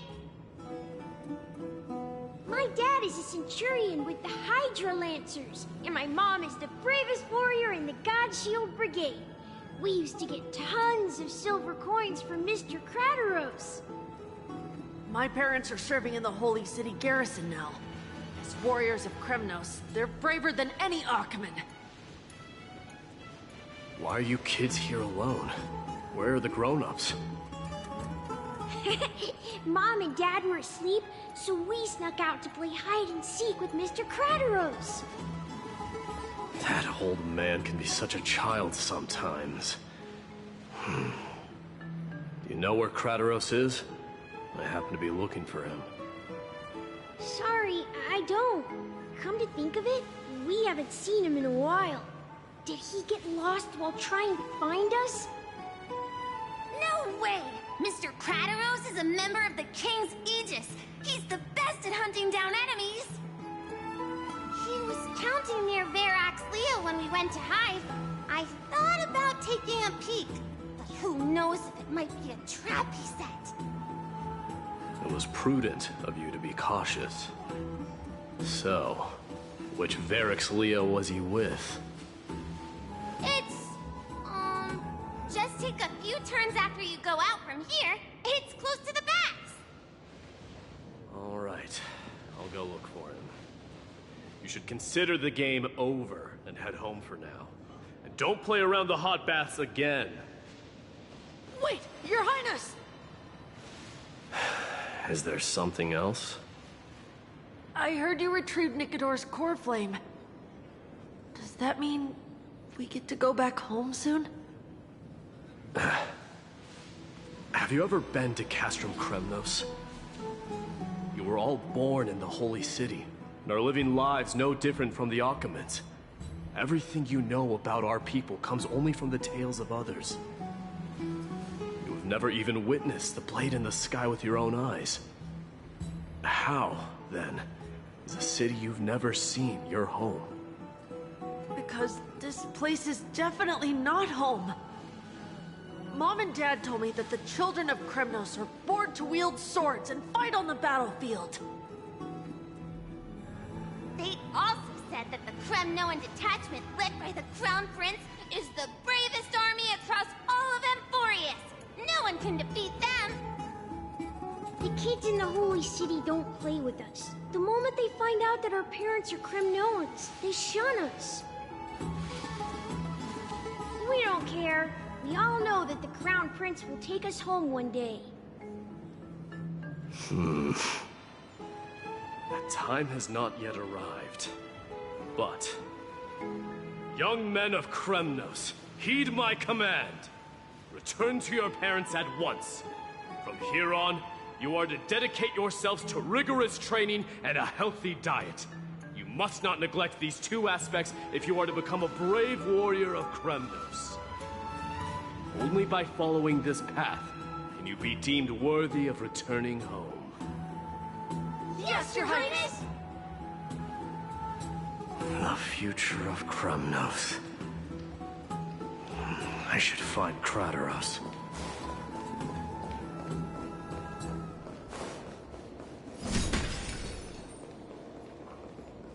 There he is. Is he engaged in a debate with that foolish lion?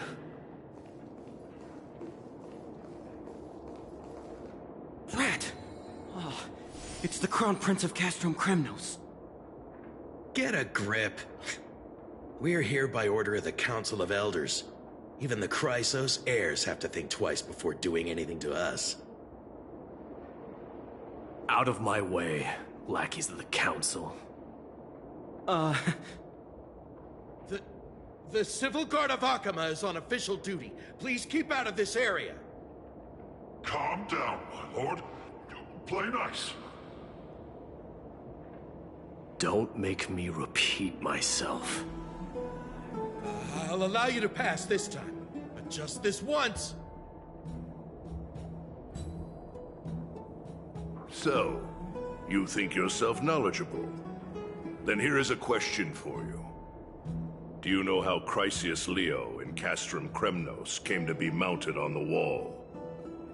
I don't know, my lord. How did it come to be? Let me enlighten you. A long time ago, the founder of Castrum Kremnos, led a group of warriors to hunt down a lion on the outskirts of the city of Tritos. That vicious beast had been a menace for years, and the bones in its den were stacked even higher than the peaks around Akama. But do you know what happened? Nary a moment had passed after the beast's head peeked out of its den, when the Kremnoan warriors surged forward and brought it down within the blink of an eye, shattering its knees with a single strike. And then... why are you red-faced already? We haven't even gotten to the best part yet. It's your storytelling, my lord. You're weaving such a captivating tale that it got my blood pumping. Please, go on.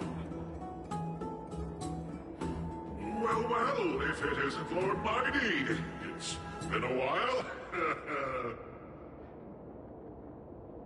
Oh, what in Akama is happening? To what do I owe the pleasure, son of Gorgo? Kratos.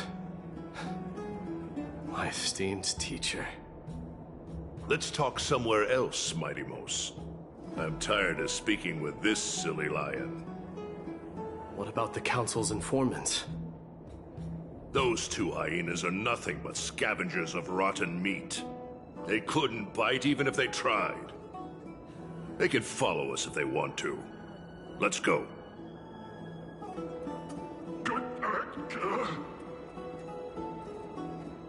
Wait, so how in the world did Chrysea's Leo get mounted on the wall?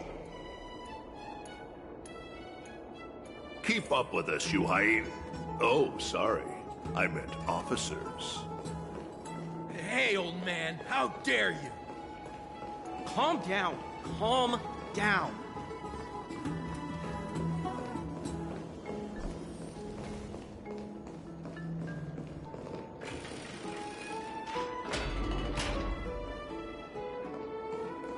Don't fall behind now. Unless you want to upset our friends here. Don't you dare try any tricks with us. We're almost there.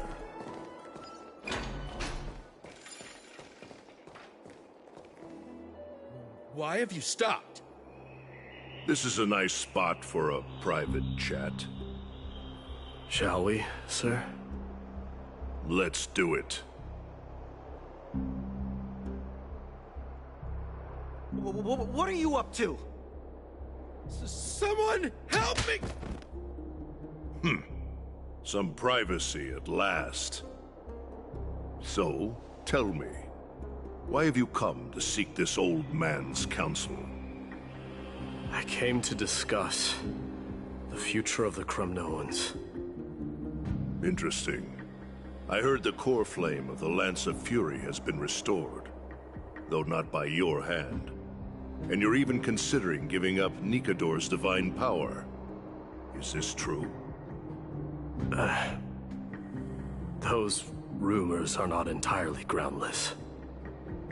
In other words, you did entertain the thought of giving up the throne of Kremnos and forsaking your people. The divine power is not equivalent to the throne. The path of strife is also not our people's only way. Enough with the word games. You, of all people, should understand the plight of the Kremnoans. Think about all the warriors of the Kremnoan detachment who left their homeland with you. Think about their children. Only the yearning for our former glory days has kept us going all this time. If they ever learn that the Crown Prince they look up to so much is actually toying with the notion of stepping down, think of the disgrace it would bring upon your departed mother, Mighty Mos. You best remember that she died for you because of Europon's schemes to restore the glory of Kremnos. Since you've brought that up, tell me, who is responsible for my father's death? Are you trying to shame me, Mighty Mos? I may be old, but I haven't become so decrepit that I've forgotten it all. Of course I remember that Europon died when the Kremnoan detachment surrounded him. You drove the spear into his chest with your very own hands. That was merely the final outcome. Do you still not see it?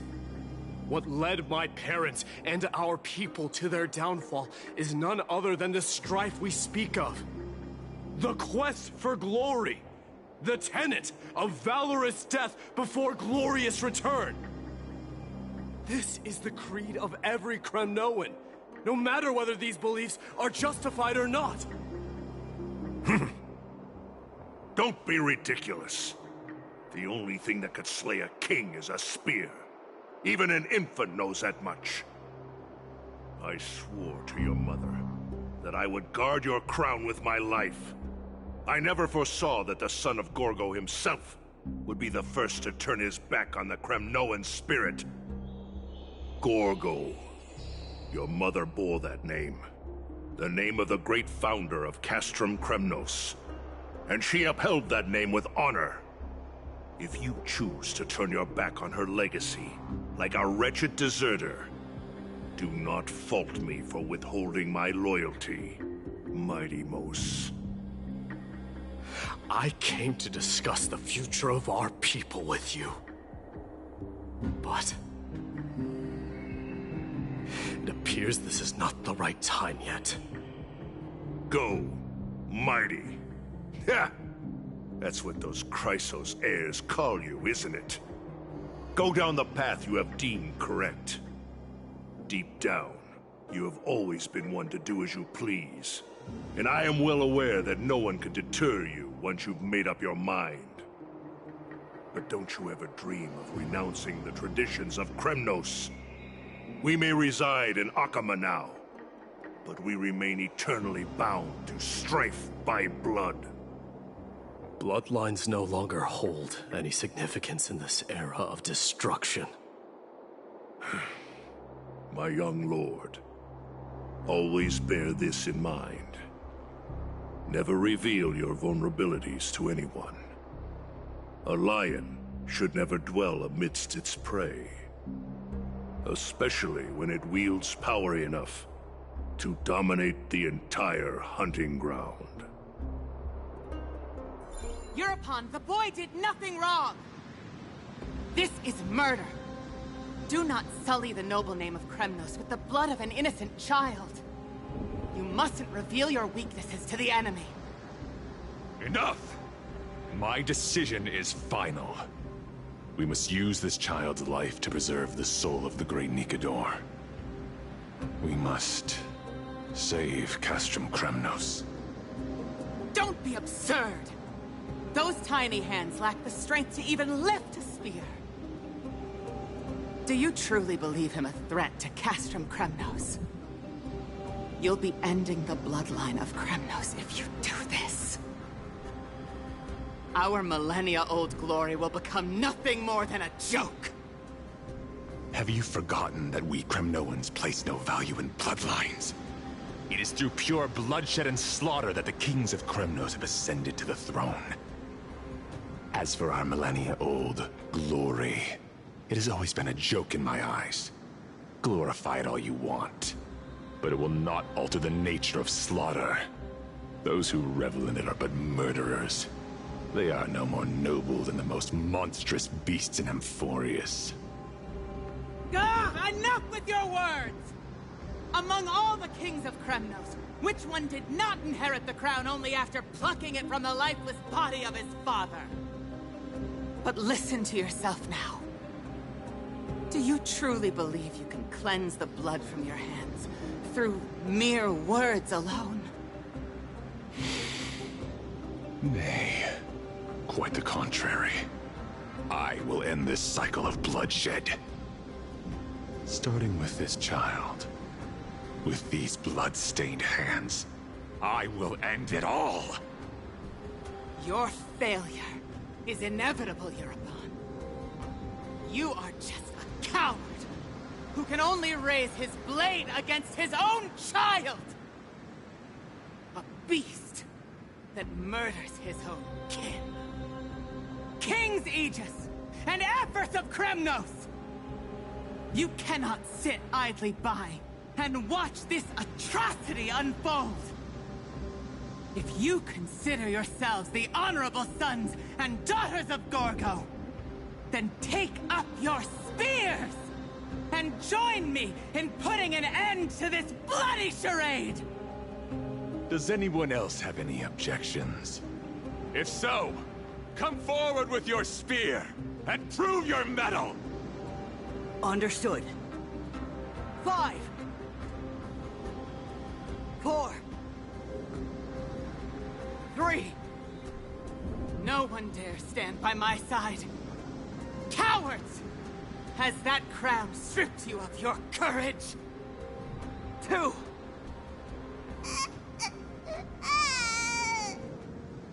One. It appears there are no objections.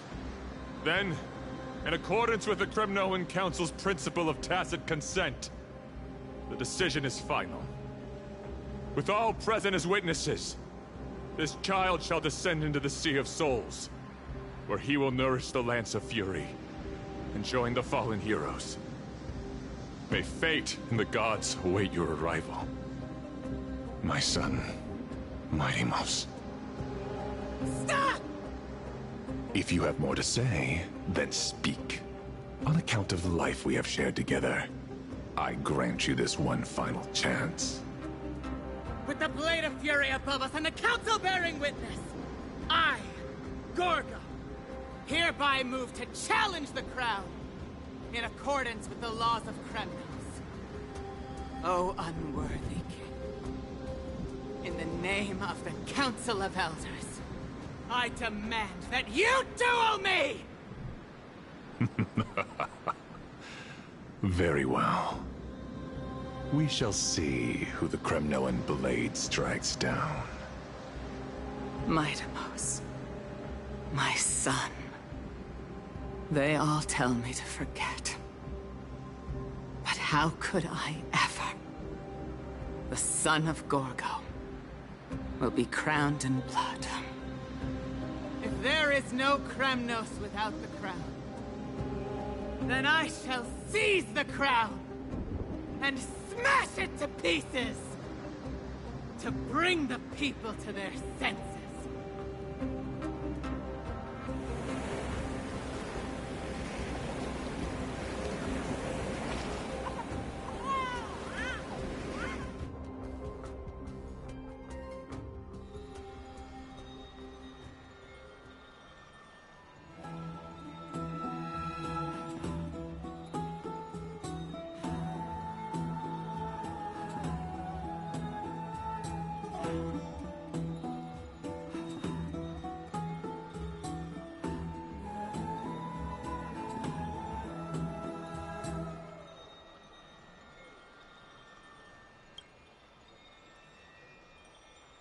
Miss, you're awake.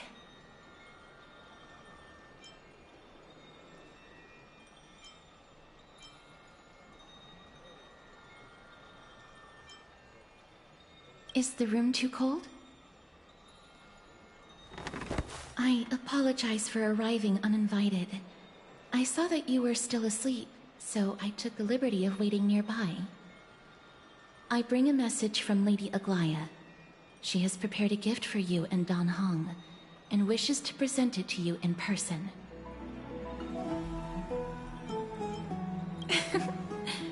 I'm glad you're in good spirits. All right, let's set off.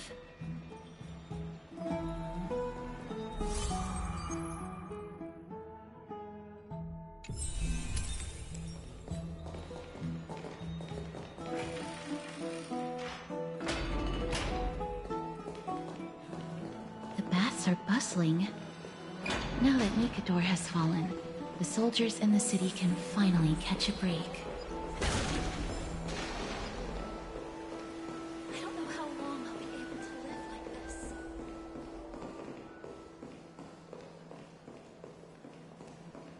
Is that Lady Treeby and Lady Trianne? Ah, you must have forgotten. This is a precious relic from our hometown. We definitely all saw it back then. Trianne, this is a counterfeit. We both know it's impossible for something this fragile to have survived all those years in one piece. Nothing is impossible. We are fragile too, but we still got through those sad times. Ugh, look at that color, and how it glitters in the light. It's exactly as we remember it. I want you by it. If someone else gets to it before us, we'll miss our chance forever. Calm down, Trianne. You need rest. Please, there's no need to fret. If you need more time to make a decision, I can put this aside for you until tomorrow. Or until you're ready? No, it's alright. Trianne is just... She'll come to her senses tomorrow. We'll be off first. Trianne is just what? Trianne is super mad, that's what! You've forgotten all about Mama! Mama gave us something just like this before! Trianne...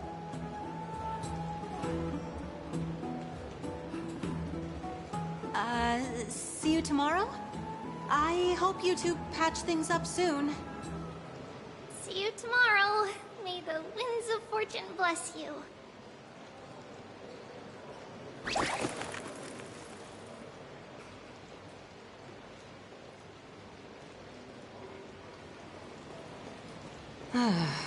It's so hard to understand what they're thinking sometimes.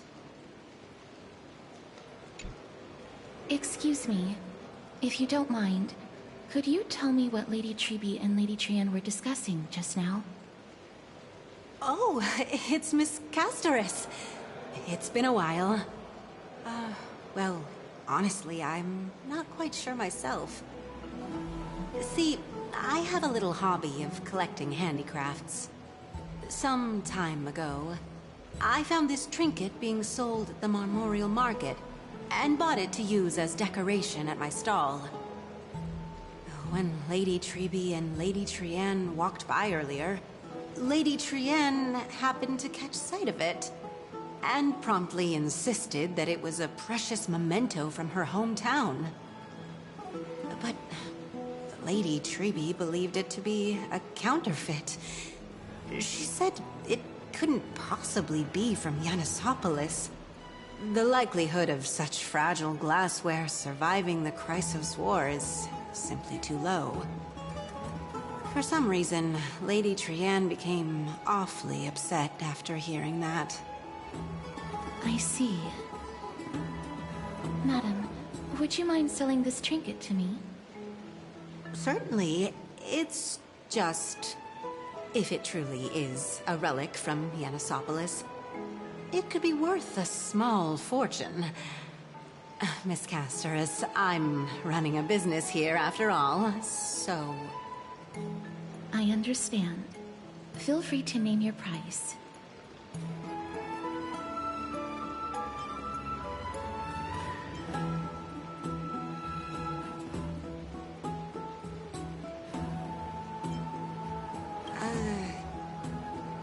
I suppose I can sell it to you at cost as a sign of goodwill, Miss Castoris. Just promise to support my business in the future. Much appreciated. We're lucky that she has a good heart. I'm not one to venture out often, and while I have some savings, it takes a lot out of me to even talk to people, let alone haggle. Had it been another merchant, I would have been set back plenty. The authenticity of the piece isn't important. What matters is that it holds special meaning for Lady Trianne and reminds her of her hometown. I've long wished to show my gratitude for Lady Trianne's care, but I haven't been able to come up with any ideas for a suitable gift. This chance encounter today feels like divine intervention. Perhaps this is the gift I've been searching for. Still, this trinket is admittedly rather fragile. I will have to make some adjustments and stitch it onto wool felt to protect it. That way, no matter how much Lady Trian runs around, it won't break easily. Alright, back to business after that little detour. Let's keep moving. Don't stray far now. We've already kept Lady Aglaya waiting long enough.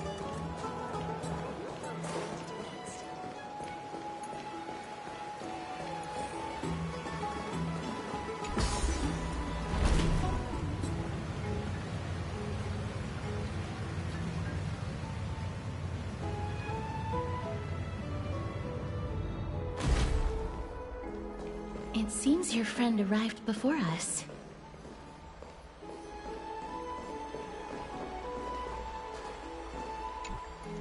Ah, you're finally here. Welcome, Cass. And you as well, trailblazer from beyond the sky.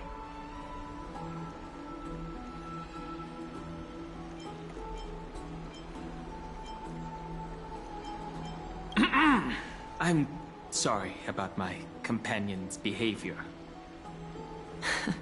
Not at all.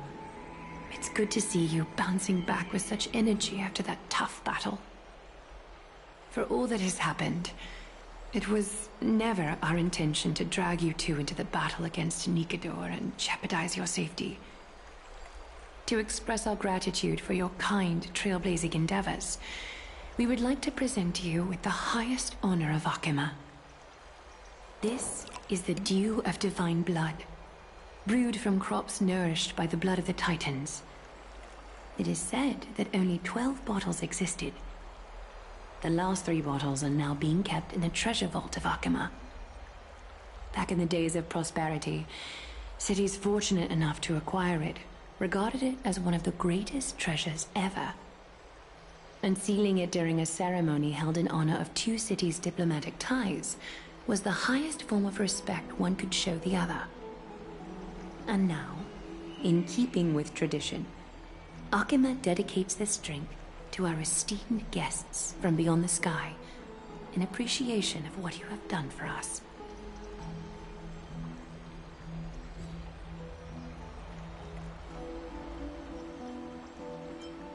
This precious gift isn't simply a token of gratitude, though, is it, Lady Aglaya?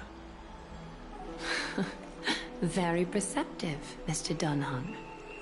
Your heroic deeds have proven that you come in good faith. With the Dew of Divine Blood as testament, we wish to forge an alliance with the Trailblazers. With all due respect, won't forging an alliance with the Chrysos heirs embroil us in the conflicts within Akima? I'm sure you can understand where our misgivings come from, Lady Aglaya.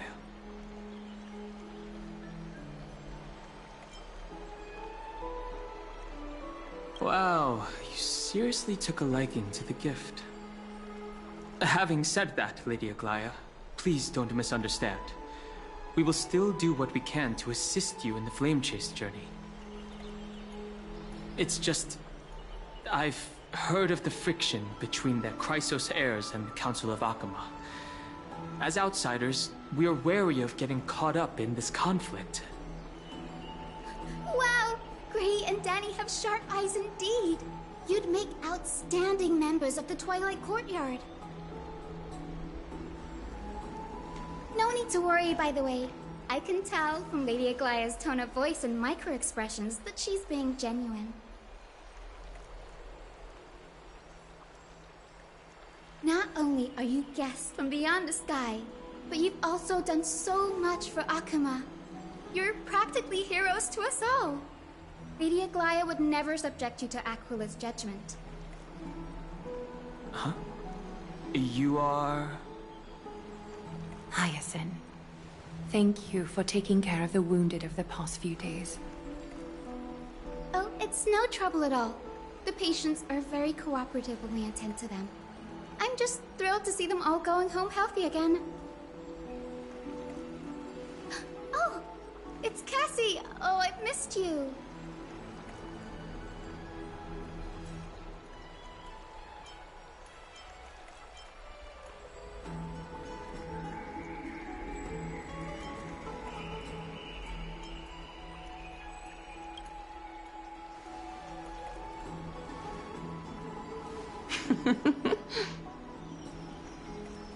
Miss! You can't say that! Lady Aglaya should always be Lady Aglaya. This girl, she's a natural at making friends.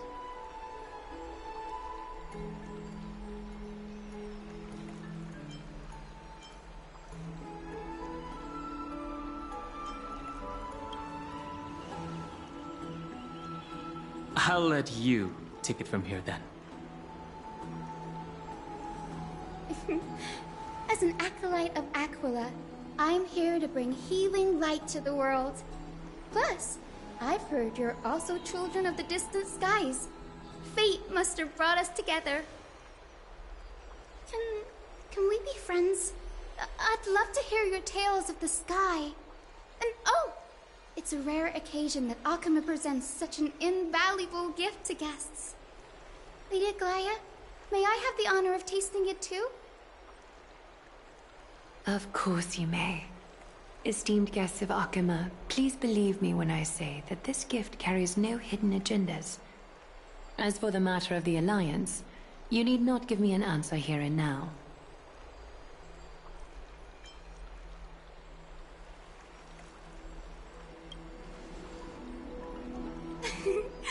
You're mistaken. The capable Lady Aglaya doesn't need my help with things like this. I see. In that case, we will accept this gift from Akama. We welcome the chance to talk with you, Lady Hyacinth. Oh, yay! Then I'll get started on my questionnaire. Pardon the question, but I've been meaning to ask this for a while. Micro-expressions, tone of voice, questionnaires. Are these all part of the usual skill set for Aquila's priests? Allow me to do the honors. This young lady is Hyacinth, assistant lecturer of the Newsporists at the Grove of Epiphany and head nurse at the medical institution known as the Twilight Courtyard. Many of the Chrysos heirs suffered injuries during Mikado's attack on Akama, so the Grove sent Lady Hyacinth to treat the wounded in Akama. But what I'm really good at is helping people sort out what ails their mind and spirit. If you're ever feeling troubled, come find me. A little sunbathing in the courtyard will chase all your worries away. So you're a therapist. Thank you. We will keep that in mind. Well, it looks like everything's sorted out now. The patients have also all recovered.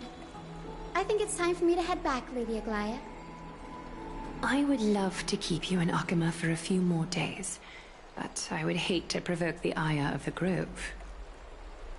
As it happens, Akama intends to send a messenger to the Grove for updates about the research on the Black Tide. We also want to communicate our desire to discuss the retrieval of Circe's core flame at the earliest convenience. Oh, that sounds pretty serious. Lady Aglaya, you can't be asking me to... No need to fret. We won't put you on the spot. Trianne will be going there as the diplomatic messenger of Akama, and Castros will be accompanying her. I happen to have a few questions for Professor Anaxa as well, regarding the missing Titan Thanatos. Since this involves Akama's diplomatic affairs, we'll give you some privacy.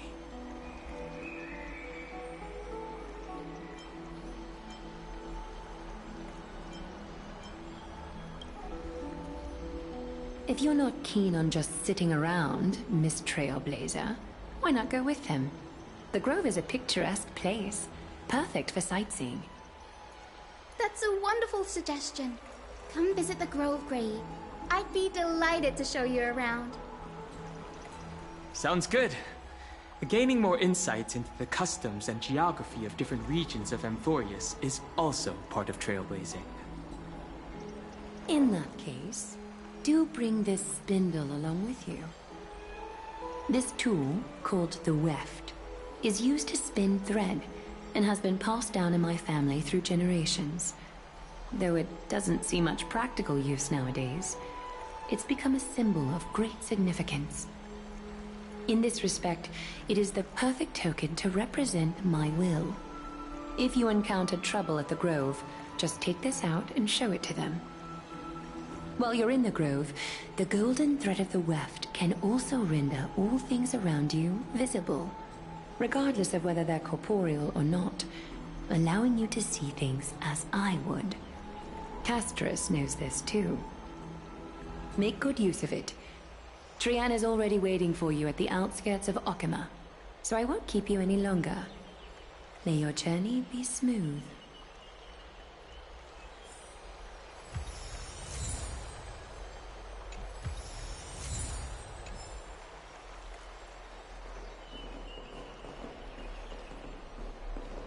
Make good use of it.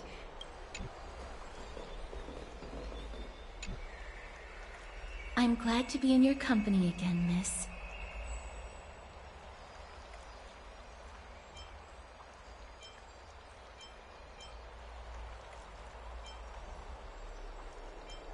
Thanatos controls my fate, in a sense. The curse I bear came from them. And they have something of mine. Something of great importance that I must get back from them.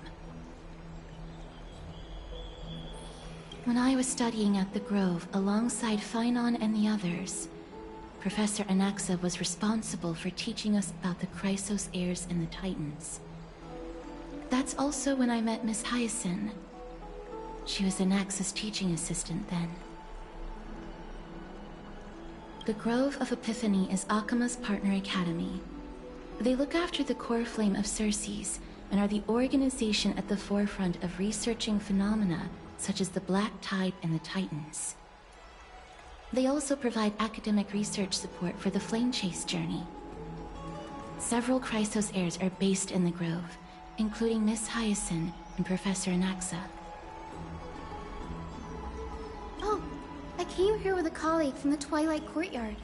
I've asked her to pack her luggage in advance, so she's already waiting for us by the city gates. Let's go meet up with her.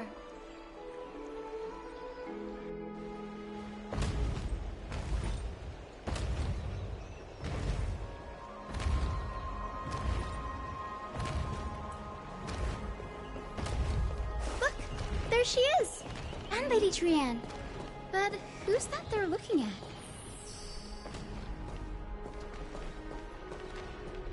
Did something happen, Clementine? Oh, that's a serious injury. Miss Hyacinth, this man was discovered by Trian! Trian was in a bad mood this morning, so we went to the outskirts of Okima for some fresh air. But then we found him collapsed on the roadside. Trian knows the city has good doctors, so Trian brought our new friend into the city to look for a doctor. I was waiting here for Miss Hyacinth when I bumped into Lady Trian. But by then, this man was already in critical condition, so I had to perform some emergency treatment first. These wounds, they're caused by the Black Tide. This is bad. Clementine, prepare a ward for this man at once. I'll treat him myself.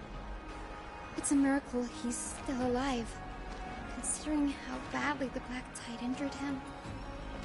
Gray, Cassie, and Trian, would you mind making your way to the Grove first? Once this man is out of danger, Clementine and I will join you. As a healer, I cannot ignore those in need of medical attention. I understand. May fate have mercy on this poor man. Trian believes he'll get better. Everybody, follow Trian! Fly, fly, fly away from Okima!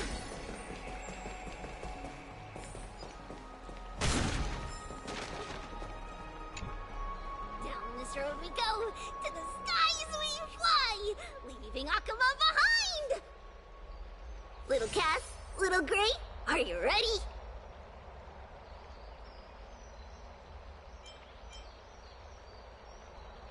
You might not be aware of this, but using the sentry gate takes a significant toll on Lady Trian. Trian promised Treeby that we wouldn't open the gate unless we had no other choice. I'm ready, too. Okie dokie. Everybody, let's hold hands. To the grove we go!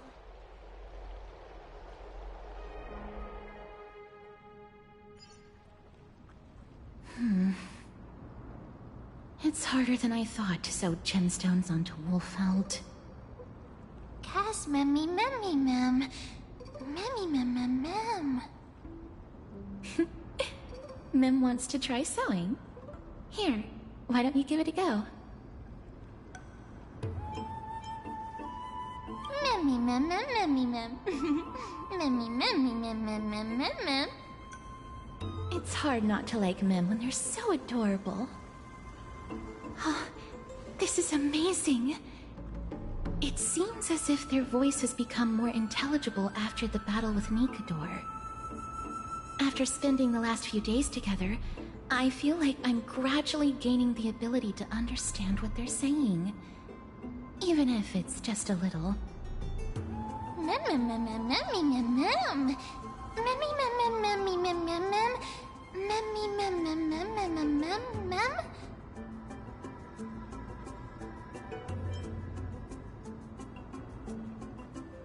Memmy mem. Memmy mem mem mem mem mem. Memmy mem mem mem. Memmy mem. Memmy mem mem mem memmy mem memmy mem. Memmy memmy mem. Mem mem mem mem mem mem mem. Ah, memmy mem mem. Mem mem mem mem mem mem mem mem mem.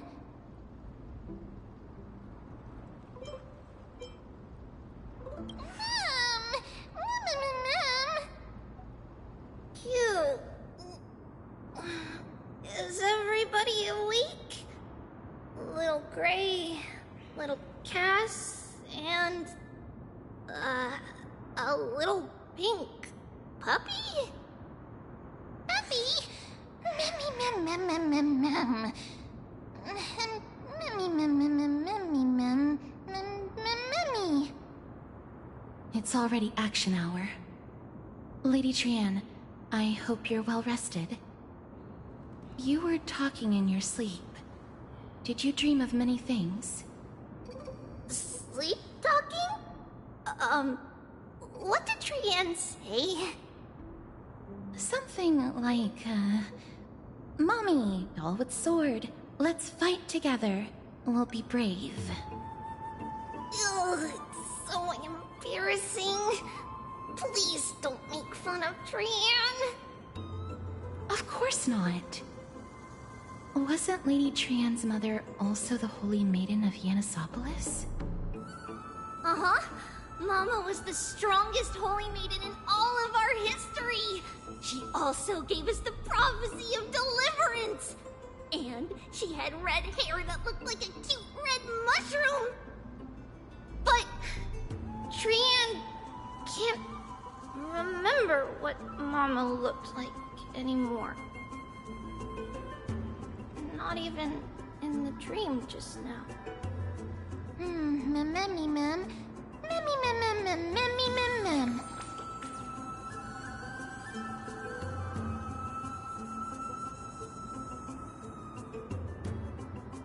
Memmy mem mem mem. Memmy mem mem. Memmy memmy mem mem memmy memmy mem mem. Memmy memmy memmy mem. Memmy mem mem mem.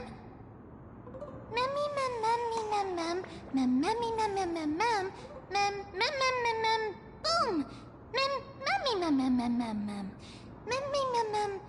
Mem mem mem mem mem mem. Trian thinks that's a great idea. Can the pink puppy help Trian out? Memmy mem mem mem mem mem mem mem. Yay! Then I'll call you Little Memmy from now on. Mem mem mem mem. Memmy mem mem mem mem mem. Mem mem mem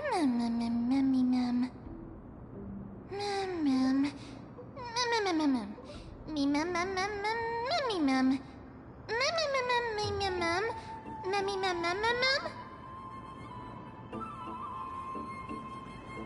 Okie dokie!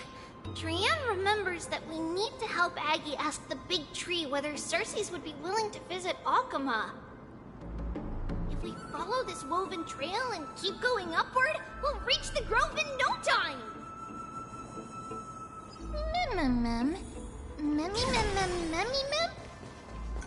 Legend has it that whenever they requested an audience with Circes, Nestia would always come to the meeting in a long white dress. As the warps and wefts of the dress came into contact with the ground— Look! A huge tree! It's huge! Is that all?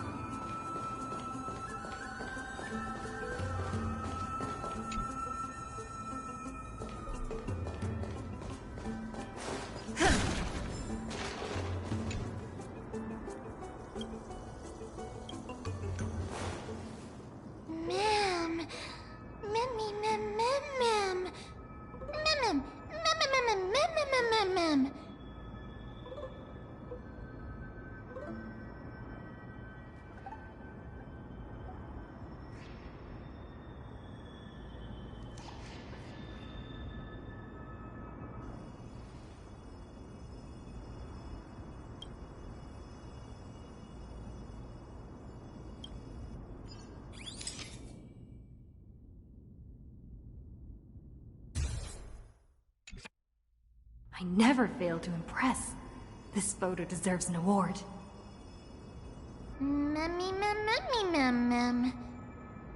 It's the Bough of Rift, the divine body of Circes. Flora began to grow where they planted their roots, and this flatland basin upon which we stand gradually became a large, verdant forest. A long time ago, Thelesis, the first scholar, led the masses to build a garden and courtyard in the forest, naming the site the Grove of Epiphany. There, people sought mental clarity, knowledge, and enlightenment. Trian knows this. Everybody says that was how this big academy came to be.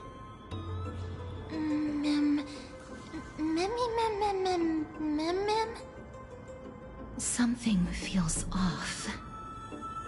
The Grove has always welcomed scholars. So too would Circes give us her delicate leaves and extend her branches in greeting. Yet, it seems both the Grove's messengers and the Titan are indifferent to our arrival.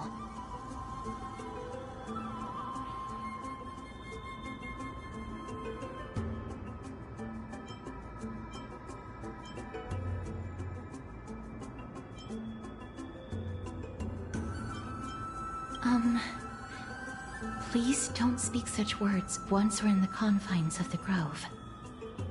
Maybe everybody's still asleep because classes haven't started yet. They don't want to be disturbed, so they shut the entrance.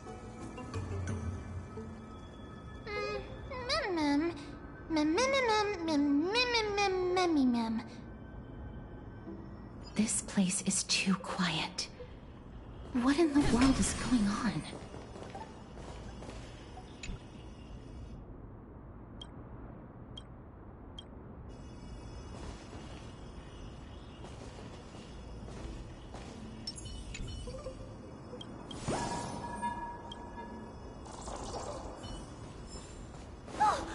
Trian found it! Everybody, fly across to the other side! The entrance on the other side. Where could it be?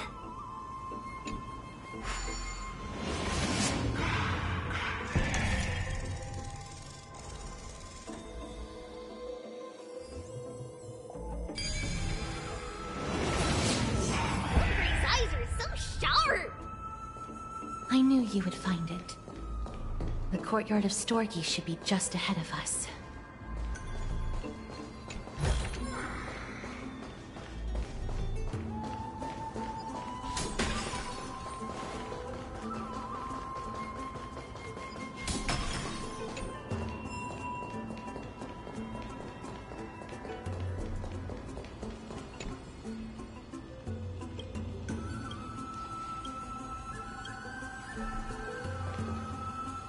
As I expected, something's not right here.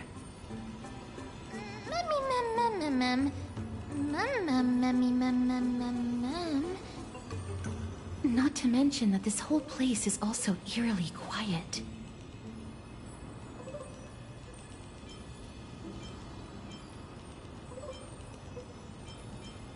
There is no way she would have neglected such an important diplomatic matter. Hello? Is anyone there? Oh. Huh. No one's here.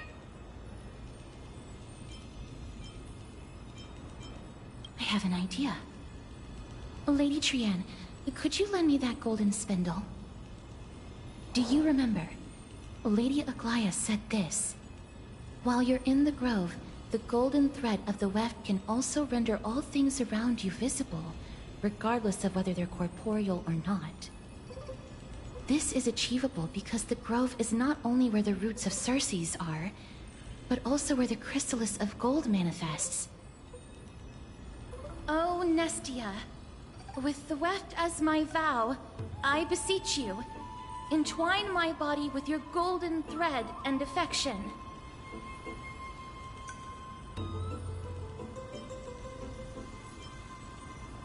Well, these lines are documented in the Handbook of Nestia's Priests. So, if I'm not mistaken, we should be able to draw power out of this butterfly exuvia with the golden thread. There isn't a reaction. Did it not work? But that shouldn't be.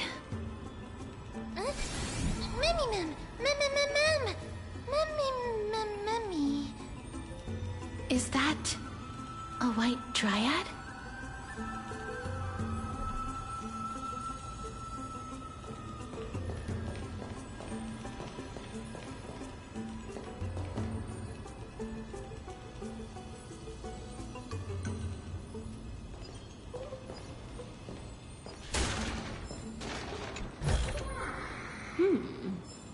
We can use it.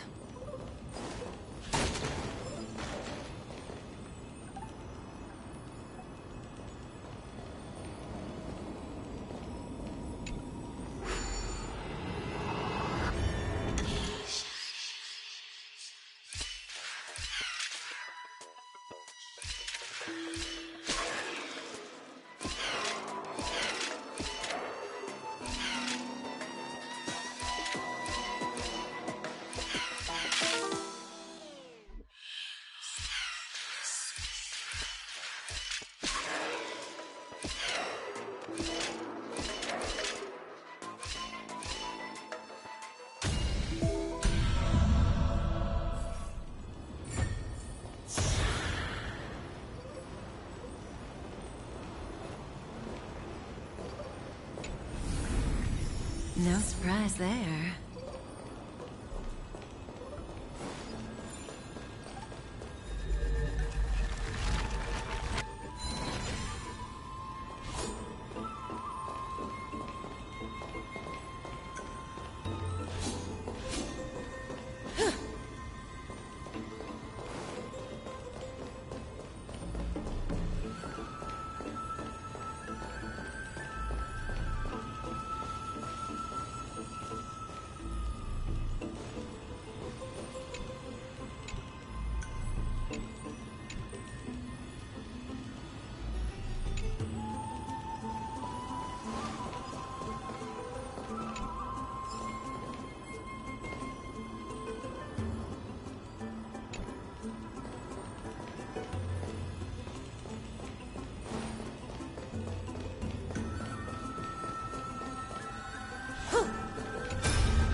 It isn't a white dryad. It is the shadow of a dead white dryad. Dead, Mim? Shadow? Strictly speaking, these white dryads are still plants. They only gained sentience as a result of Circe's blessing of equality. But their sentience is minimal when compared to that of humans. These flowers have already died. What you see here are just faint afterimages of their souls. However, this also means that the golden thread has definitely connected with the Titan's presence. Without the golden thread's outlines, we would not have been able to see them at all. But what happened to them? Why are there only tiny shadows of them left? Mem, can you read their memories? Let me try. Mem.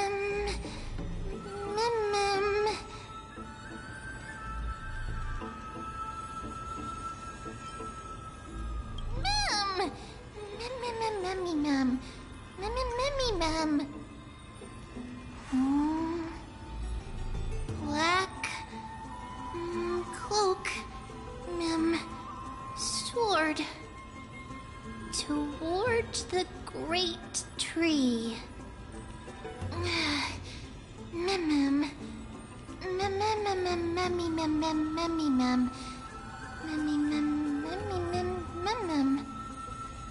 I have a bad feeling about this.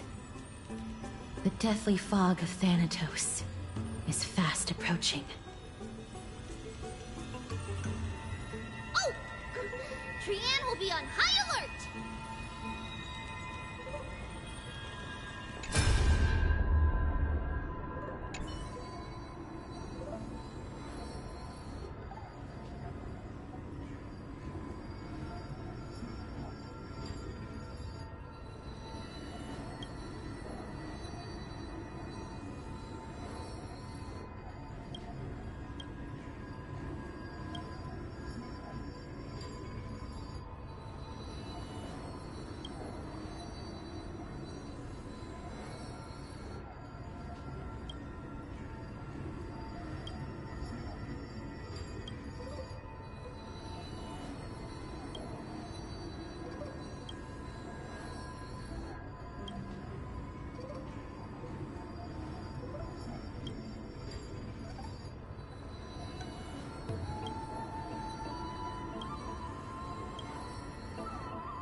Death is becoming more and more intense. There, on the steps.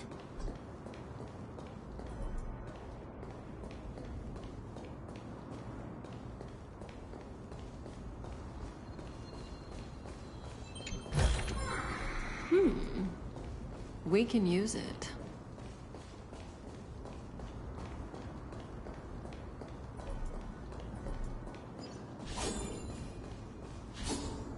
This looks really scary.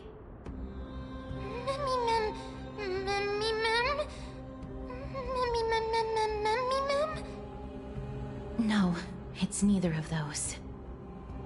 This is a creation of the Black Tide. Such creatures are formed when living beings are corrupted and turned into deformed hollow husks of their former selves. Everybody, stay alert. Regardless of what has happened to the Grove, the fact that we're seeing the remains of a Black Tide creation here definitely doesn't bode well. Should we inform Aggie about this? Mem! Memmy Mem! Memmy Mem Mem Mem!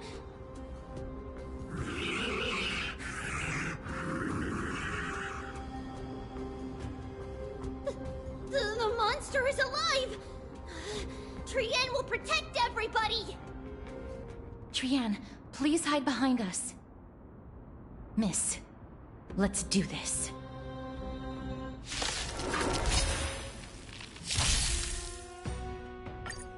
As expected, the words black, sword, and cloak, they're talking about the Black Tide.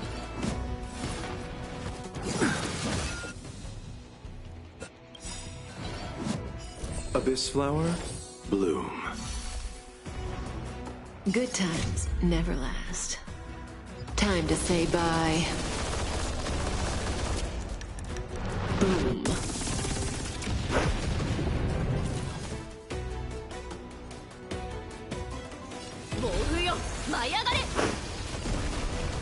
Relax. Time to settle your accounts.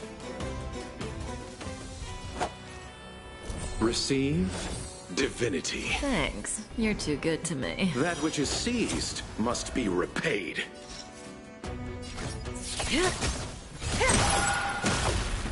Time to go on the offensive. To the bush. Stand still. Lance ablaze. Flipping lance. Forward! Relax.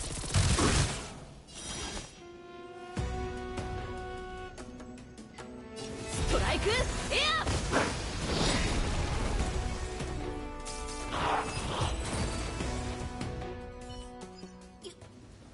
You defeated it!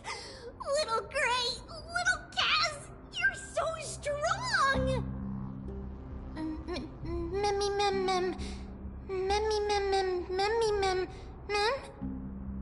To think the Black Tide has spread this quickly to the Grove despite its remote location. I'm afraid a world where strife has fallen is far more dangerous than we ever imagined. Oh no! Does this mean that Akuma is also in danger?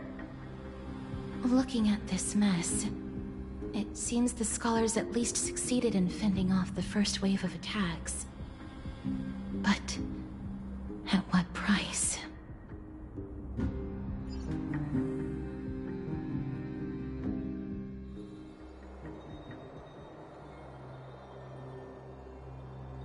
Lady Aglaya, after a few days of surgeries, both major and minor, we were able to save the life of that patient found on the outskirts of Akuma. Thank you again, Hyacinth, for your hard work. The scarring of his organs was especially severe, a result of the Black Tide's corruption. It's a miracle he's even survived. I can't say for sure when he'll regain consciousness. Don't stress yourself out over this. You've already done everything in your power to save him. There's no need to hurry to the Grove either. You deserve a good rest now. Tribi, I have some things to tell you as well. There's something strange about where that patient came from. He is not Akuman. The way the stitches on his clothes are hidden is quite unique. Such craftsmanship is undeniably from the Grove. The Grove? You mean... Now that I think about it, Castrus and the rest should have arrived at the Grove by now. Trienne just got in contact. The Black Tide has invaded the Grove. we haven't detected any survivors, even with the help of the golden thread. What should we do, Heggie? The Black Tide is posing an even greater risk to us now. I did not expect the Grove to be the first to be impacted, though. Can they tell where the core flame is right now? We see it. The core flame is still there, but... But what? But they can't say for sure whether the Titan has also been corrupted by the Black Tide. Please let them know that for now, the most pressing task is to identify the core flame and transfer it to a safe place as quickly as possible. We must also search for survivors and find out exactly what happened to the Grove. Oh, and find Anaxa. Unless something went terribly wrong, he should still be alive. They've set off. Please, stay safe, everyone. I pray for their safety too. Aggie, how do you know that Anaxa is still alive? I know that man all too well. If that blasphemous performer knew that he was not long for this world, he would most certainly try to seize the core flame and drag the Titan down with him. Is this a joke as well? No, I'm being serious this time. We're facing threats from both within and without Akima. The merciless carnage may have ceased, but Akima's nemesis continues to sharpen their blades even now. They may have even prepared the gallows from which to hang us already. You mean... Even if the divine authority of strife is as yet unclaimed, the Black Tide is advancing more rapidly than I expected. I fear this tragedy is more than a mere natural disaster. Alas, it's too late. The Council will likely take this opportunity to do something... I will try to keep this under wraps for now.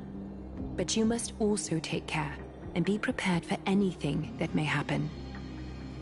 All right. Should I inform Hyacinth about this? Not for now. She must be exhausted after performing surgeries non-stop for so many days. I don't want to overwhelm her with this bad news.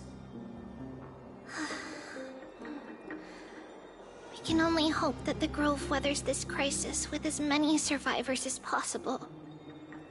That being said, based on the condition of this patient, Tribi, we should prepare for the worst. It's likely he is the only one who managed to escape from the Grove against all odds.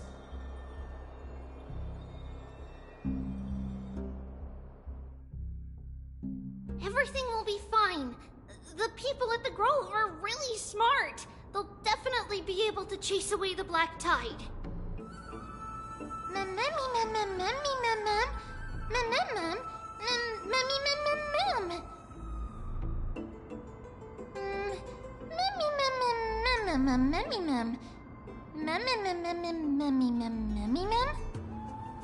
How should I put it?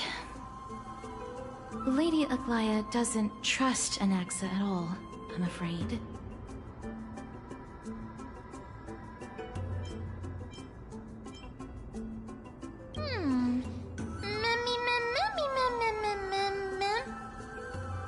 Believe me, she is far nicer to the two of you than she is to Anaxa. Despite being a Chrysosaur, Anaxa resolutely believes that Titans and prophecies are a load of nonsense.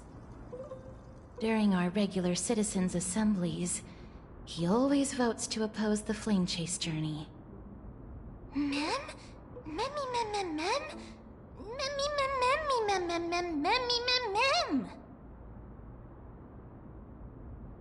Trian knows the answer to that. Everybody says that Circes, who symbolizes reason, is the most tolerant of novel ideas. Apart from Kefali, they're the Titan who treats us the best.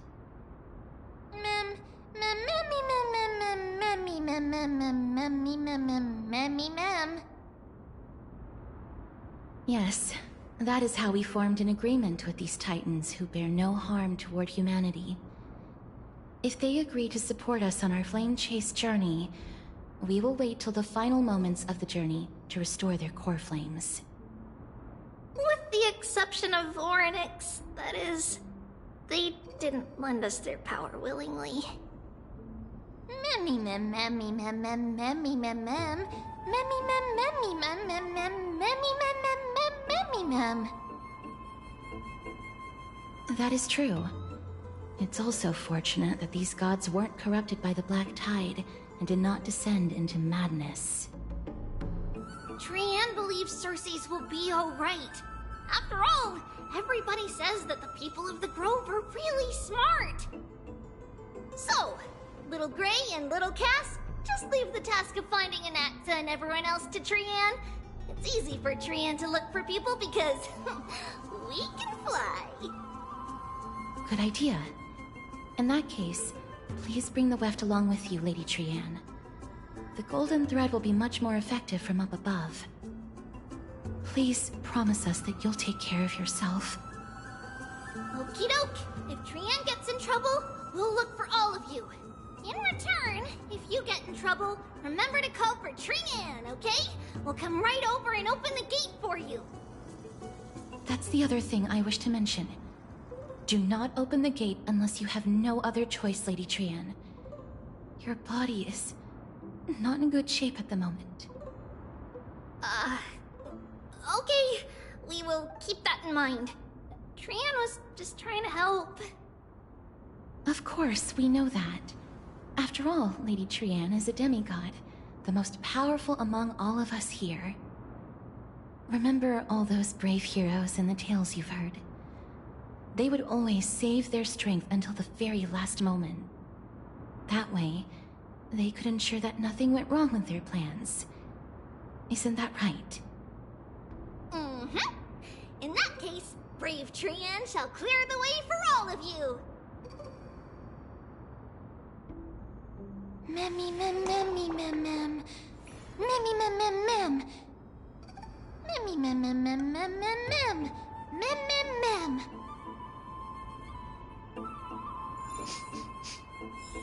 Memmy mem mem mem. So many monsters. Memmy mem mem memmy mem. Memmy mem.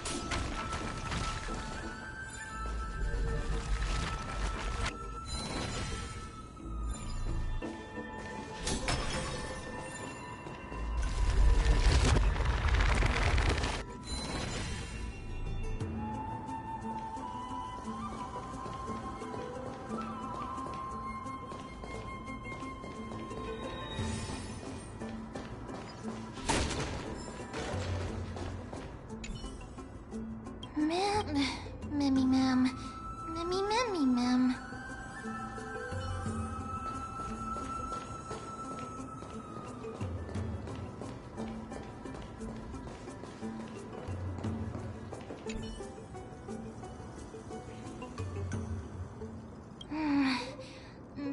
Memmy mem mem.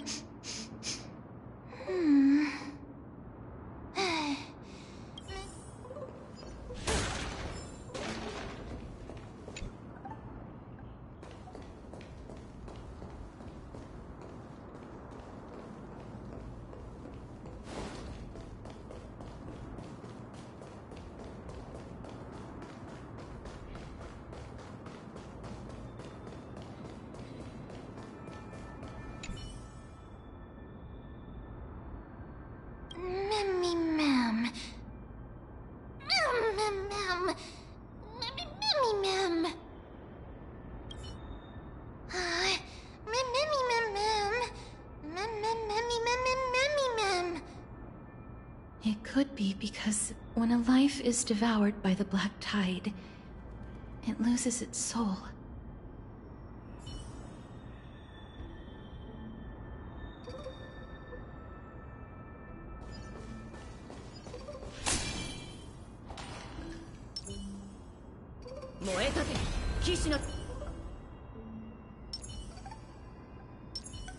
Let's wait and see.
Will of preservation! It's locked. I can't open it. It was probably sealed in order to ward off the Black Tide.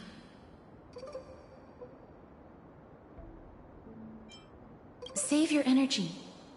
Yanis's power is far stronger than we could ever imagine.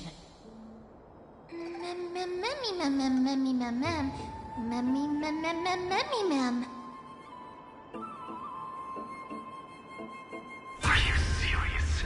Just a mere door, and your first instinct is to call on the gods? Before you try unlocking the door, perhaps you should first find a way to clear the fog that clouds your vision.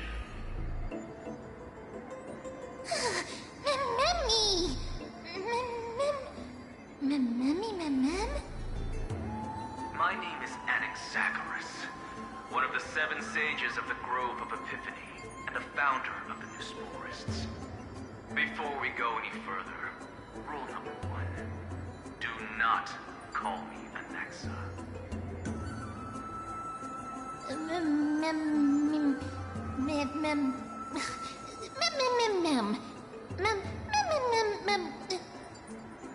Rule number 2. Never interrupt me. Silence is golden.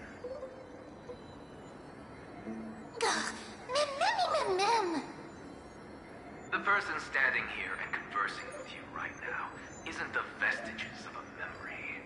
Rather, it is the culmination of the greatness of science and the pure, irrefutable, and undeniable exalted truth.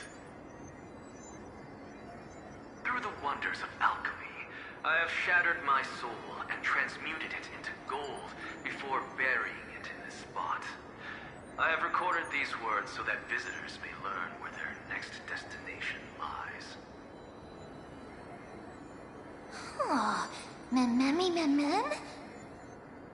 Nothing is impossible.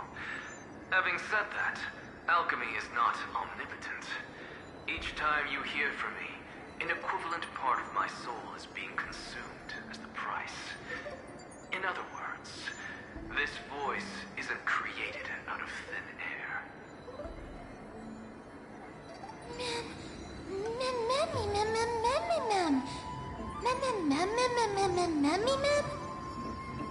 That's because my precise calculations account for every possibility. I also know that you have already discovered the cause of the calamity at the Grove, the Black Tide, and that you mistakenly believe that the scholars have been wiped. But that is where you're wrong. While the Black Tide was still approaching the Grove, the sages found a way to evacuate the vast majority of the scholars. They are heading toward the holy city of Akama as we speak. Only a small fraction of the scholars stayed behind with me to defend the Grove. If all goes well, Circe's core flame will reach Akama before long. But since you have accessed this message, something unforeseen must have occurred. For now, you should continue onward to the Luminary Throne, where you may retrieve the core flame. And our mortal remains. And now, the objective is complete. That is all.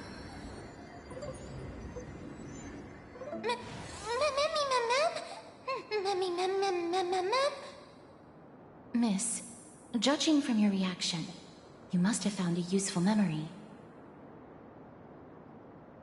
Professor Anaxa? That's a lot to digest at once. I'm sorry. Please give me some time. You don't have to take that too seriously. For some reason, he's especially particular about his full name. Professor Anaxa theorizes that all beings originate from the same source and have a similar composition, which in this case refers to the soul. He calls this theory Nesporism. It is an extremely complicated theory. You should get him to explain it himself if you're interested. Provided that he is still alive. Yes, that seems like the only good news so far. We can just focus on retrieving the core flame then. I do not wish to consider this possibility. Perhaps they were just unable to transfer the core flame, but managed to escape.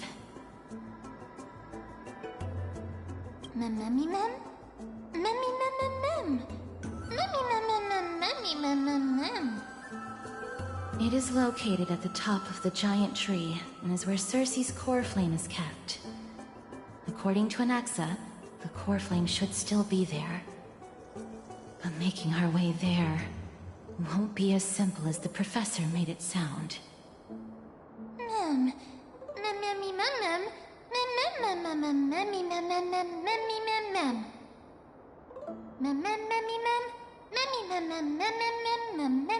All right.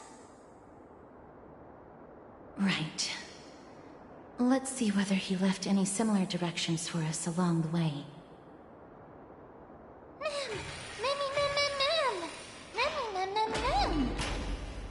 Alchemy is truly incredible.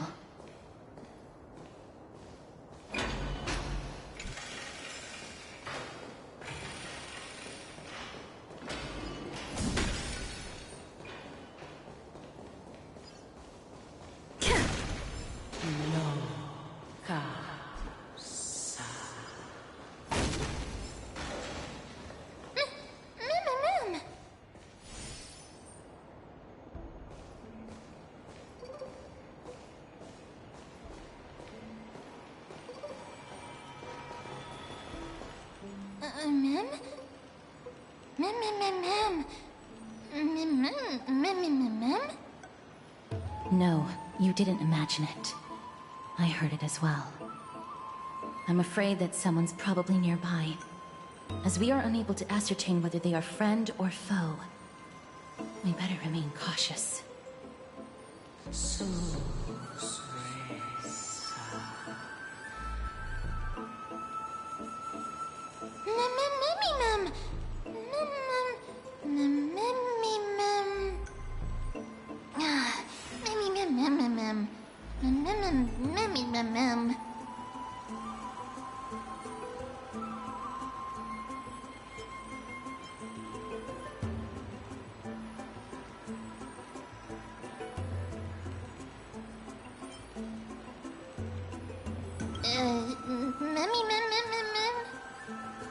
Found it. The voice is coming from over there.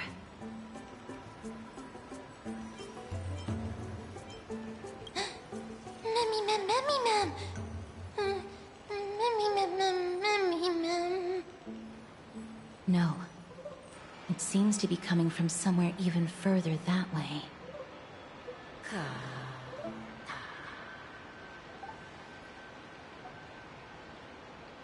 Let's go check it out.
Regardless of what you do, a stone won't be able to speak.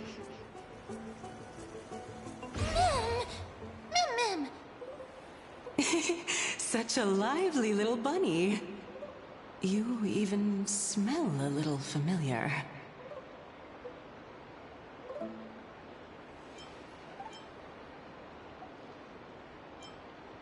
What an impatient child. Don't you know that haste makes waste? Who are you? Keep your distance and identify yourself. Otherwise, you'll face the consequences. The scent of Thanatos. I recognize you. Idonia's renowned goddess of death. Since you are aware, stop provoking the authority of death. Answer my question. Baring your fangs at me. How cute. Just call me Calypso. I greet you on behalf of the 7 sages and the litophagists.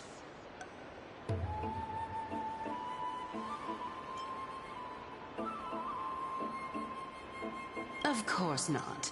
Just ask the fair lady beside you. She'll definitely know the reason why. Be careful. Even if the head of the litophagists has never shown their true identity before, you shouldn't trust this person so easily. The weft could not detect her presence just now. That would be out of the ordinary if she were truly a phantom body. But if she is someone who has passed on, I should be able to tell. Let me test her. Do you mind if I join your private conversation?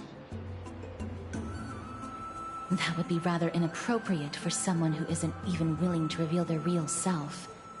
Forget it. However, I'm going to ask you some questions.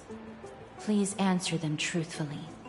If you can do so without hesitation, we won't treat you as an enemy for the time being. A pop quiz? Well, that sparks my interest. Go ahead.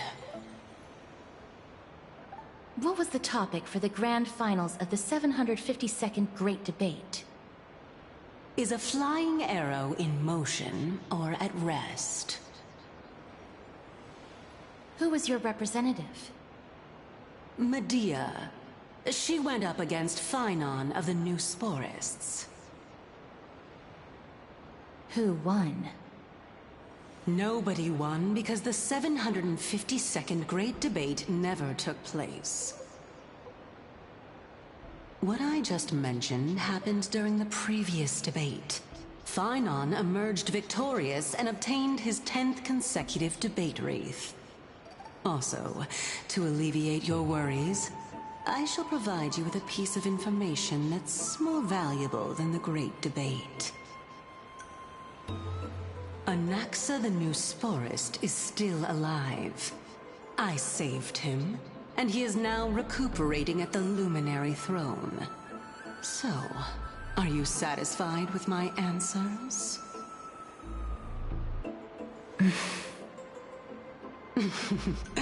This dumbfounded expression of yours is much more adorable and likable than the previous one.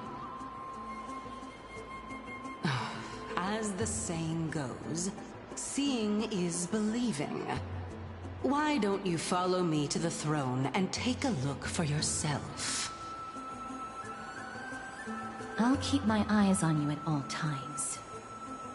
Oh, that's truly an honor.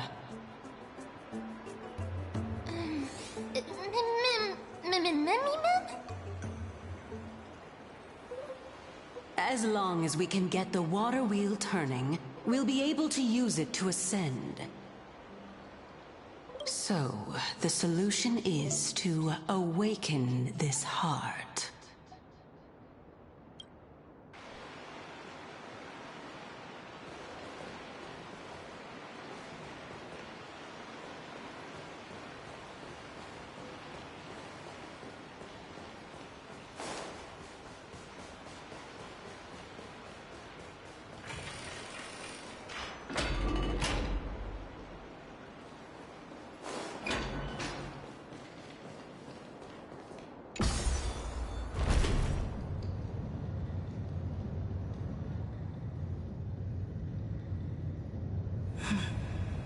Is that the Chamber of Purifying Tears?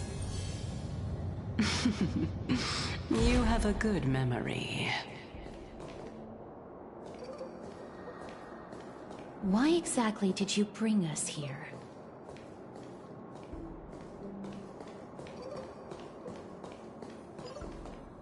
My intention should be obvious. See that shallow pond over there? Water lilies grow there. Initially, Circes watered them with their tears, while Nestia nurtured them with affectionate love. They are a token of the eternal companionship between the two gods. All the two of you have to do is to cross the deep well and retrieve the golden bough of vows for me. Mem.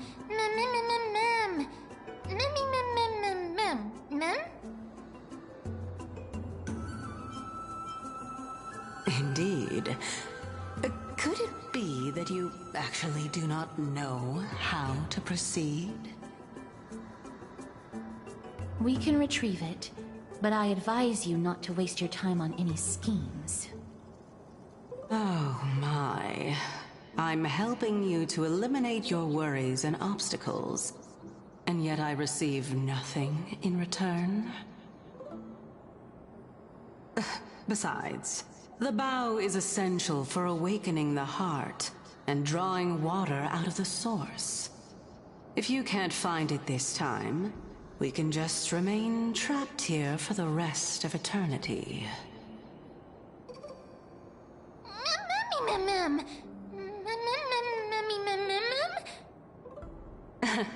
You're overthinking things. We're all in the same boat. Although, it would be absurd to say that I have no other motives. Since you've brought it up, I might as well take this chance to explain. I'm simply making use of this opportunity to see what you two are made of. So, is that truthful enough for you?